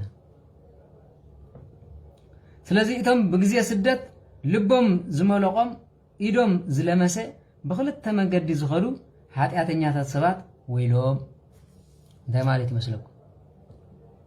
ደገፍተ ግደፍ ማለት እዚኦም ተረዲኦም እኔ ትርጓሜ ወንጌልና እዚኦም ደገፍተ ግደፍ ማለት እዩ ከደግመርክ መተም ተዓርቁ ማለት እዩ ናይ በሐቅ ብለኩም ኣለኹ እቶም ካልኡን ኣለው ማለት እዩ نزاي كونه يلوم عدم غريفهم دربيهم كله كم كوي مالك كلا ايدما بيت كريستيان غريفهم بيت كريستيان زواردو نحققوا عصيتهم سلا حق زاربو مالك ازيام اب كهناتنا كلهم يدغفتهم تقاومتهم ابزي كن انتي مالك እቶም بغزي ስደት ልቦም ዝመልቆም ኢዶም ዝለመሰ በሁለት መንገድ ዝኸዱ ኃጢአተኛታት ሰባት ወይሎም በቲ መንግስት ጸሊኢና ኢሎም ኣብ ካናዳ ኣብ አሜሪካ ዓቆብያ ሓቱ በቲ ድማ ደገፍቲ ኢና ኢሎም ፌስቲቫል ይወጡ እዚያም እንታይ ማለት ወይሎም ድንዝዛት የሚለው ስለዚህ እቲ ልቡ ዝመለቀ ፈራህ ወይሉ እምነት ስለዚህ ብሉ ሓለዋ አይክረክብን ይሉ አቱም ተስፋ ዝቆረጽኩም ወይለኩም እግዚአብሔር ክፈርደኩም ክመጽዩ ኮለዳ እንታይ ክትገብሩ ይኹም ንሰብ ክንዚ ካፈራህና ክንዚ ካብ ተጨነቅና ከይቆትልኻ ከምዚ ካብ ተባልና نفسن سجان فلي سيل زدرب أملاح وسمسه مسجروا مع الملائكة دايك المسكرين هاي ما تفرح فرح هاي تدخل كريستيان فرح يكونن فرهوا الهاتي أبو هذا نجد فروا أي تفروا على موت فروا الهاتي ثلاثي أي تفروا على موت فروا الهاتي نهاتي نخفوا قبرن دا فرح مبر سب بجوزنو بملكه أي تفرحوا قولي ما سخلوا داويت بوانش فوريو هاي قرمكم لما ما أنا قولي أركل سمز حاسس مسل سويدو ها زفكر سبالة مالت أيكون أنا أيكون بشرنا تيجي نبر تلاقي خلا خنا فرحة عملاق تملس سلازي أتوم من الجابير صفر هو تزاداتون آية فروسن يوم ما أتوم زفكر ودما كم فقادو كوينم كنبريهم أتوم من الجابير صفر هو زفكر ون كحجسم يسعرو كحجسوا يمزو سعرو نجد زارو سمكا نحجي يجزو ويلو ويدما نحجي يجزو أتوم من الجابير صفر هو كل ساعة كجلجلوا دلواتهم أكرميون وجزاء رسم تحت يبلوم عبيت محرتو كم عبيت قرمو يما عب إرسب كم مودا كم إيد جابير مودا يبلس يو دما يبلو جابير شرن محارني نزي من من يخمس بلو سماعتات نسماعتات كابنا أملاح كعيد كانوا سيل مدرباي بسيف تسيفك نب أملاح ممزاي حيش معرف سلسته يجي بنبابينا نجيب ساعة سلسلة اللي مالك لك ناي نبخم سمعني تحليهم بسلام من تختنبرو كم زبلكم قبري زسعب زلو هم زبلكم قرادو كماي إجزابير نولادي قبل علي دكم سلطان هيبو ميمو عدون قبل علي دكا سلطان كم زلو الرقا قيمو نبخا انت أخبرك حاتيات كايسر ريلغا نديخا انت خبركها بزح حافت تدلب عطيات كايسر يلكا نبوز تصرف سوار تخوين حزب الولادي عدقن انت مريقا برخت كايب صحيو مرعا خير اني شيشاي خير اني اتبل حقيدو نيابو مرقا نيد مرقا مكو يفرالي سي عبير لي زودي قرمان مقوسني هاب خايب سلز خوني عديهم ابوهم اخبروز بحال مالي سلزي نبخا انت خبركا عطيات كايسر يلكا نديخا انت خبركها بزح حافت تدلب نبغى أنت أخبرك هذا معانتي دما دقيقة كحجوس قايم እግዚአብሔር ቃጸሎትካ خسمعي نبغى بمخبارك نديخا قم تحجوس بمخبار እግዚአብሔር أنت تعززك عدمي خادم ما نوي خوني هو عدمة تسقم مالي سلازي نولدك كم باريهم كينك تعززهم مرقوا نبغى أنت عسل نبغى بتبلهم بتجبرهم كله أخبر رويل قال سبالة منفسه وخينه تاخذ قبض الخدي تاخذ قبض هاي هل عارف كم مسلس أواك كم دار سوزلو سبالة تتنققوا ولاديت يا تحمق تصدق ولا تجابيات ولدك خمسة تكبرك ولاديت سيراكسي بحكي ممري مرقا ولادي أواي تولد يتصنع مرقم ولادها كابسر مسرتهم يمنقص يمو ولدها أيتنبعن أيتبهني قال سب كل وقع بقى ولا منفساو مسيلو ابو هي زبل ولادي خمس مسلله مرقم كم زوسخ كو يردني موصعت خا زي ترفوي قدي لكم نديهم سادي ما علي دابل ابو يبلو كالخت غبرت زي قالو هذا سبعي زيكا سبي زيا بسنك خينا كم زبل سب كله رغم ولد كو يوم زبل سلازي قصيلو نبي اواري ديوم እና በልካ አይትከበር ከመይ ውርደት አብኻ ክብርኻ ይኮነን كبرها خابتي نبخا زرعخايو كبري يزمص نديوم زي يخبرو ولد وردتنياتاتيوم عتا ودي نبخا مس عرغه تخناخنو بهيوتك ساع زلو دما بقل نغركو ايتحزنو امورو انت طفاون تعجز نسخا طعين حيالن سلازخونكا ايتنعقوي اتن ولديخا زغبركا يهياونت እግዚአብሔር አይርሱዑኒ ኃጢአትካ ክድምስሰልካ كحجزك هوني مكرا أنت وداك እግዚአብሔር نتزجبرك حياونت كذكره إما كحجزك أيو ኃጢአትካ ድማ ከምቲ بقومت صحي زحقق برد كمو كحققلك أيو يبل كمو كحققلك أيو كمو كحقق أيو نتي نبو زي حجز نግዚአብሔር كم زصرف أيو نتنديو زقطع بእግዚአብሔር زترجم أيو أي قرم كندزي ولاد خبرت زلو مالي قصيلو دما اتاودي اب كل عيها تحتكن وتم بእግዚአብሔር قبلات تخونو كا كفكرو خايم ازيا انت عابيخا ازيخا انت عابخاون ازيا ازيخا خا تحتكن شو اقدم እግዚአብሔር دما مغوس كتركب يخا يبل كبراتن ورياتن زخونو بصحات አለው እግዚአብሔር ግና ምስጢሩ ንትሕታት ይዝገልጽ አለው ሄሮድስ እንዳለው ሆሎ ሰብአ ሰገል ካህናት አብ ቤተልሔም እንዳለው ሆሎ ጓሰትና ቤተልሔም ንጎይታሪው ማለት ትርጉሙ ስለዚህ ኃይል እግዚአብሔር አብዩ በትሕታን ካ ይخبር እቲና አኻ አዝዩ ንጹር ወይግሬታ እቲና አኻ አዝዩ ጽንኩር ዝኾነ ነገር ክትርዳ ኢልካ አይትፈትን ታዲያ ጊዜ ምስጢር እግዚአብሔር አምላክ ዝምርምር ሰባለ ሐቀው ናኻ ልዕላ አቅም ሃይሞ ንዕኽት ምርምር ጊዜ ካይተቅተል ወይካ እቲ ካብ ዓቅም ኻን ልዓሊ ዝኾነ ነገር ክትምርምር ኢልካ አይትፈትን ነቲ ተዋሂቡካ ዘሎ ሕጊ አሰላስሎ እተን እግዚአብሔር ዘይተገለ በቲ እቲ ነቲ እግዚአብሔር ዘይገለጸልካ ነገር ክትፈልጥ ኢልካ አይድሌካኒ ካብ ዓቅም ኻን ልዓሊ ኣብ ዝኾነ ነገር ኢልካ አይትመለስ ካብ ዓቅም ኻን ልዓሊ ነገር ዝኾነ ካ ነገር ኢልካ አይትመለስ ከመይ እቲ ድሮ ተዋሂቡካ ዘሎ ንገዛ ርሱ ካብ ዓቅም ርድኢት ወዲ ሰብ ንላዕሊ ይብል ተዋሂብና ዘለኮ በህይወት ምንባርና ከምዚልና ምንባርናኮ ካብ ዓቅም ሰብ ንላዕሊ ብርድኢት ሰባት ክብፅሓ ይገልኒ ብዙሓት ሰባት ብናይ ገዛ ርእሶም ሓሳብ ተመሪሖም ይጋገዩ እቲ ጌጋ ሓሳባቶም ከዓ ነቲ ፍርዶም ናብ ጌጋ ይመርሖ ዓይኒ እንተ ዘይብልካ ክትርኢ ኣይትኽእልን ኢኻ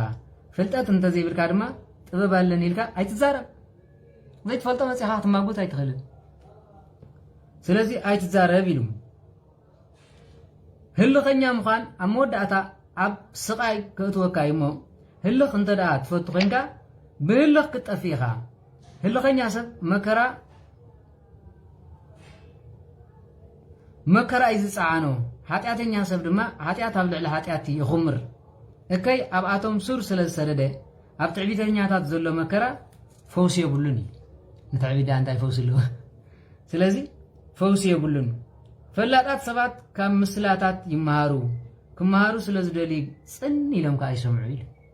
እዚኦም ማለት ፈላጣት ሰባት ስለዚህ ጽን ኢሎም ካ ይሰምዑ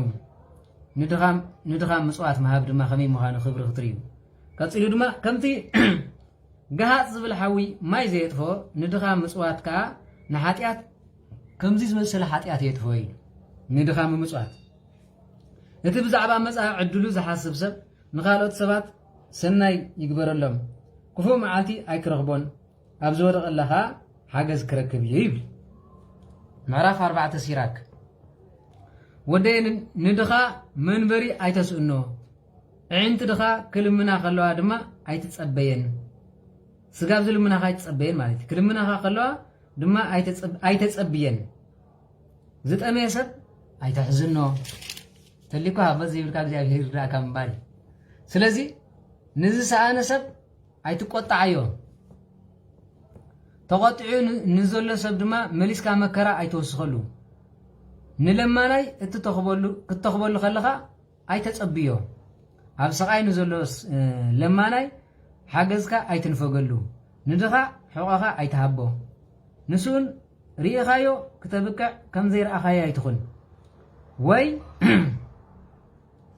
ንኽረግመካ ምኽንያት ኣይትሃቦ ከመይ ምርር ኢልዎ ብልቡ እንተ ደኣ ረጊሙካ ፈጣሪ ጸሎቱ ክሰምዖ እዩ ፈጣሪ ጸሎቱ ክሰምዖ እዩ ኣብ ጉባኤ ተፈታዊ ከም እትኸውን ግበር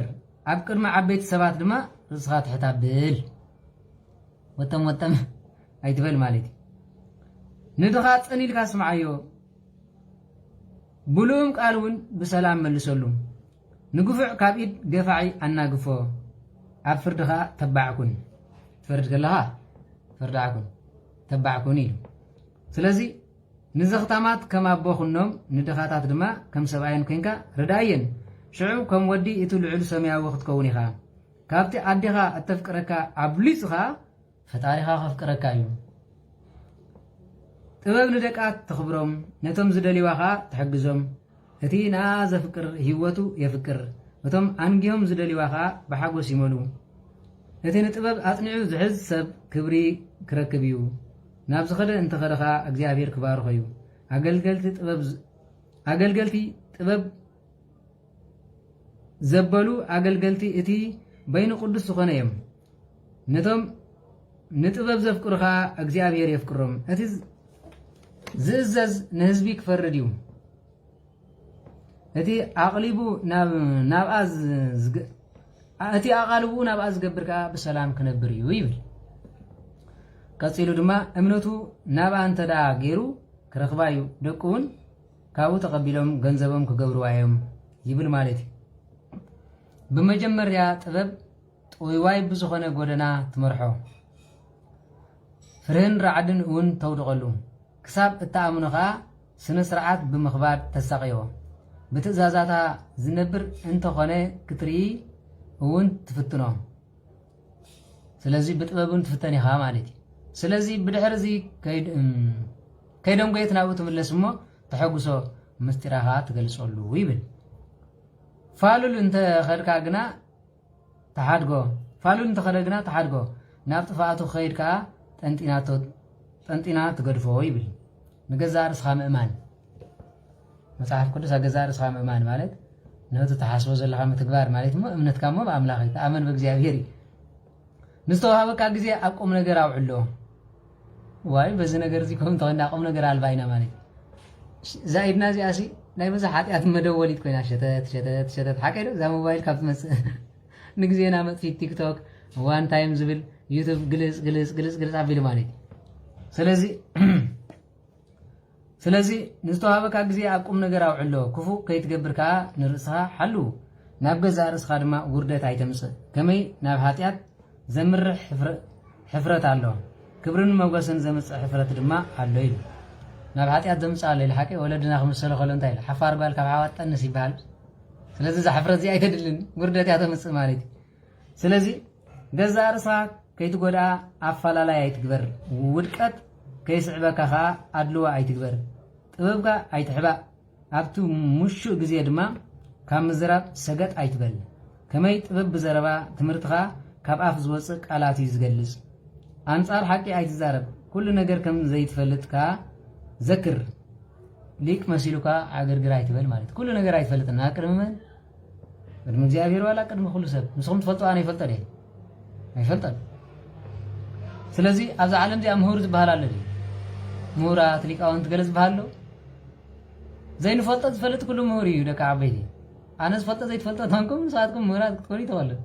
ግን ካብ ሰብን ላዕሊ ናይ ብዙሕ ነገር ዝፈልጥ ከም ምሁር ይቁፀር ማለት እዩ ስለዚ ከይሓፈርካ ሓጢኣት ተናዘዝ ንወሓዚ ማይ ክትዓግቶ ኣይትፈትን ንገዛ ርእስኻ ንዓሻ ሰብ ኣይትግዛእ ጽልዋ ህዝቢ ርኢኻ ድማ ኣይተሻሩ ንህዝቢ ከይብትንን ንህዝቢ ከምዚ ከይኾንን ንህዝቢ ከምዚ ከይኸውን ኢልካ ኣይተሻሩ ዝኣመነ መን ዘይኣመነ ድማ ከምዚ ይበል ፅናዕ ተባዕ እዩ ስለዚ ኣይተሻሩ ምእንቲ ሓቂ ክሳዕሞት እውን እንተኾነ ተጋደል እግዚኣብሔር ኣምላኽ ድማ ባዕሉ ክዋግአልካ እዩ ኣብ ምዝራብ ህውኽ ኣብ ዕዮ ሕማቕ ሸለል ባህልን ኣይትኹን ኣብ ገዛ ከም ዝጓዝም ኣንበሳ ኣይትኹን ሓደ ግዜ ኣንበሳ ገዛ ኣሎ ሓቀይ ኣነ ኣምዚ ዝብል ኣብቲ ደገ ኮይዱ ቁም ነገር ዘይብል ማለት ስለዚ ኣብ ገዛ ከም ዝጓዝም ኣንበሳ ኣይትኹን ንኣገልገልትኻ ከዓ ኣይትጠርጥሮም ዕዳኻ ኣብ ምኽፋል ድንጉይ እንተደኣ ኮይንካ ንክትቅጥበል ደኣ ኢድካ ኣይትዘርግሕ ወለድና እውን ነዚኣ ምስላ እንታይ እዮም ዝብልዋ ማለት እዩ ህንካ ዘይብል ሃበኒ መን ኣልመድዋ ሓቀይ ዶ እምነትካ ኣብ ገንዘብ ኣይትግበር ወይ ዝኣክላለኒ ኣይትበል ብድፊትካ ወይ የቕሬታ ምዕራፍ 5 ማለት እዩ ምዕራፍ 5 ሲራክ ናይ መጨረሻ እምነትካ ኣብ ገንዘብ ኣይትግበር ወይ ዝኣክላለኒ ትበል ብድፊትካን ብሓይልኻን ኣይትመራሕ ከም ድሌት ልብኻ እውን ኣይትኺድ ኣብ ልዕለይ ስልጣን ዘለዎ ሰብ የልቦን ኣይትበል ከምኡ እንተደኣ ኢልካ እግዚኣብሔር ብርግፅ ክቐፅዓካ እዩ እግዚኣብሔር ንኹራ ደንጉ እዩ እሞ ሓጢኣት ገይረ ዝበፅሓኒ ጉድኣት የልቦን ኣይትበል ጉድኣት ሓጢኣት ክረክብ እየ ኢልካ ብምትእምማን ኣብ ልዕሊ ሓጢኣት ኣይትወስኽ የቕሬታ ሕድገት ሓጢኣት ክረክብ እየ ኢልካ ብምትእምማን أبلع حتيات أيتوسخ كنسا حيلك مالك هدقت حتيات كركب يلك بمتممان أبلع حتيات أيتوسخ محرت እግዚአብሔር عبيو ስለዚህ حتيات እኳ እንተ አብዛحكو كحد قليو አይትበል ከመይ معاتن محرتن كلتين مسين يل كون زبل سب كله ማለት ናይ ገለ حتيات مسراي እኳ ማርያም መግደላዊት እኳ ይቅረዝ በለ ይልክ ወዳዓበይ ናታለ ብለካ አንተ ጳውሎስ እኳ ይቅረዝ በለ ለ78 ነፍሳት እኳ ዘድሓነ ቆሙን ለካ ዲ ስለዚህ እንታይ ማለት ምሕረት እግዚአብሔር ዓብዩ ስለዚህ حتياتك انت بزحكو كحد قال لي ايتبل كمي معاتون محرتون كلتيو مسي قطعو دما ابرس حاطاني زعرف ناب እግዚአብሔር مملاس ايتدونغي لمصباحنا بالكاون ايتحدر كمي معات እግዚአብሔር هندبت كفنيو بمعالت مقصعات دما كتدمسسيخا بگنزب حرام ايتتامن بمعالت حاتيات ايتقمكاني گنزب حرام تبعال متاي بقمار بدللا بمنزرنا تكبا ገንዘብ حرام يبحال ቁጥር 9 ቀንዕና ገዛ ርሳ ምግታ ዝነፈሰ ንፋስ አይውሰድካ بخالت ሰባቱን አይትመራህ እቲ ክልተ ዝመልሓሱ ሓጥ ጥራይ ይምኮም ዝገብር ርዲትካ ጭቡጥ ይኹን ዝበልካይ ቃሉን አይትለውጥ ንምስማዕ ድልውኹን ከሐሰብካ ግና መልሲ ተሃብ እዚ በሙሉ ሲራክ ነንብብ እንተ ኮይና ለባማቲና ንኸውን ኣብ ህይወትኩም መጽሐፍ ከይንበብኩም ወቅት ሓድሩ ዘይድለኩም እግዚአብሔር ብዙሕ ጸጋ ኸወካ መዝሙረ ዳዊት ብዙሕ ምስጢር ክገልጸልካ ወንጌል ዮሐንስ ብዙሕ ልቦና ብዙሕ አፍልጦ ብዙሕ አዘራርባ ኸለወካ መጽሐፈ ጥበብ መጽሐፈ ሲራክ ነዚ ይሪኹም ኖ ርዲትካ ጭብጥ ይኹን ለማ ወወ ለማ አልቦ በሊብል መጽሐፍ ቅዱስ ስለዚህ رديتك ጭብጥ ይኹን ዝበልካይ ቃሉን አይትለውጥ ንምስማዕ ድልው ይኹን ከሐሰብካ መልሲ ተሃብ መልሲ ሞይ ሰማዕኳን ይብለካ እንታይ ዲኻ ዝበልካ ዳ ከምዚ መሲልኒ ከይሰማዕካ አይትመልስ ስለዚህ ከይሰማዕካ ድማ መልሲ ተሃብ እንታይ ከም ትብል ትፈልጥ እንተ ኮይንካ መልሲ ሃብ እቲ ክትብሎ ዘለካ ዘይፈለጥካ እንተ ኮይንካ ግና ስቕበል ዘረባኻ ክብሪ ወይ ውርደት ከየምፀልካ ዘረባኻ ክብሪ ወይ ውርደት ከምፃልካ ይኽእል እዩ ውድቀት ሰብ ኣመልሓስ እዩ ስለዚህ ዘረባኻ ውርደት ከየምፀልካ ውድቀት ሰብን ኣመልሓስ እዩ ተጠንቀቕ ሓማይ ኣይትኹን ብመልሓስካ ተንኮል ኣይትፈሓስ ንሰራቂ ውርደት ከም ዝረኽቦ ንኽልተ ዝመልሓሱ ድማ ኣዝዩ ዘስካሕ ስቃይ ከም ዝረኽቦ ክረኽቦ እዩ ብዓብዪ ኾነ ብንእሽቶ ነገር ድማ መዕነዊ አይትኹን ስለዚህ እግዚአብሔር አምላክ ጸጉ ዘይሃበ የለን ንብለኩ በረኸቱን ረድኤቱን ናይ ቅዱስ ሲራክ ምስኩላትና ህዝበ ክርስቲያን ይኹን ጽባሕ ድማ ከም ምዕራፍ 6 እስከ ምዕራፍ 10 ከምኡ ጌርና አንቢብና እቲ መጽሐፍ ልቦና ሓድሮ አዘራርባ ስለዚህ ካብዚ ብዙሕ ነገር ለካ ከምዚ ምዝራበይ ከምዚ ገለሰብ መልሓሰኛ ኮይኑ ዘረባ ዘባዝሕ ፈተና በዚሕኒ ዝብል ሰብ ኣሎ መልሓሰኛ ብመልሓስካ እዩ ስለዚህ ማለት ዋጋ ሀቋ አትረክብ ዘለኻ ፈተና በዚህን ጋይል በቲ ወሬ ብጻይ በቲ ፈተና በዚህን በዚ ተንኮል ያለ በቲ ገዙ ቢት ተምሳአተው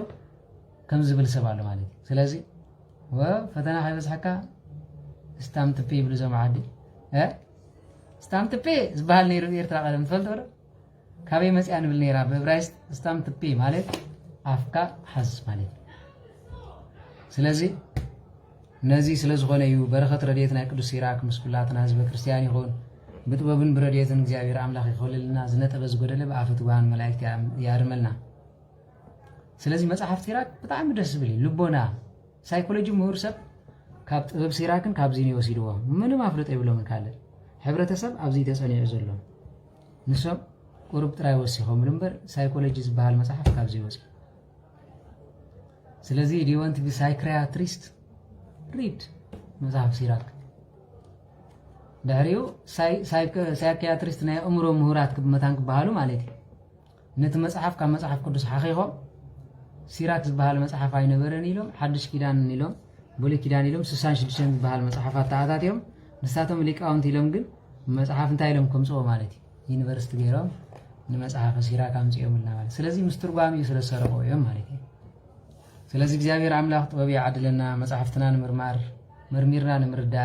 تردينا نمتكبر تكبيرنا نمصداق يبقعنا እግዚአብሔር አምላክ ፍቅሩ ሰላም ነው ይወርደና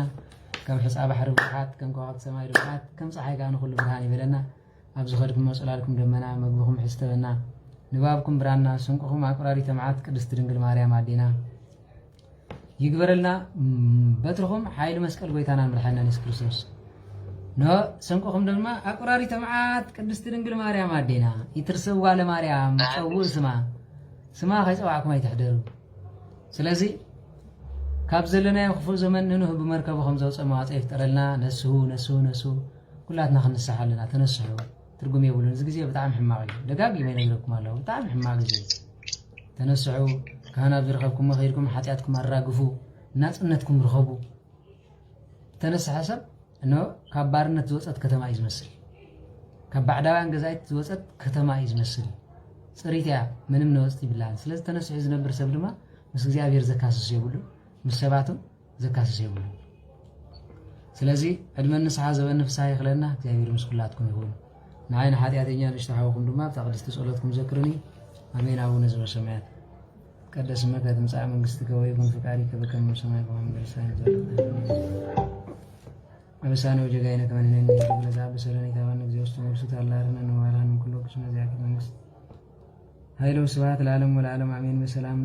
ቅዱስ ገብርኤል መልአክ ለማርያም ሰላም ለኪ ድንግል በልናቸው ድንግል በሥጋችን እግዚአብሔር ሰው ሰላም ለኪ ብሩክት አንቲ እምአንስት ወብሩክ ፍሬ ከርሥኪ ተፈሥሒ ፍሥሕት እምኔተ ጸጋ እግዚአብሔር ምስለኪ ሳሪ ወጸልይ ምህረት ወንቲያን አብ ፍቅር ወልድኪ ኢየሱስ ክርስቶስ ከመ ይስረይ ለነ ኃጣውኢነ ተማይጸነች አሜን። ስለዚህ ያኽለናዩ ሕራይታ ናይቲ ማለት ታሪክ ዘይመላእ ኩልኩም ክትኣትው ትደልዩ ይቅርታ መመሬት ቆይ አንዴ ጥያቄ ያነበረኝ ወይ አሁንማ ሰዓቱ አልቋል። በኋላ አለሽ አይደል ቴሌግራም ስለ መጽሐፍ ቅዱስ ነው አንድ ጊዜ ተሰረቀ እና ሰዓቱ እሺ ቀጥለኝ።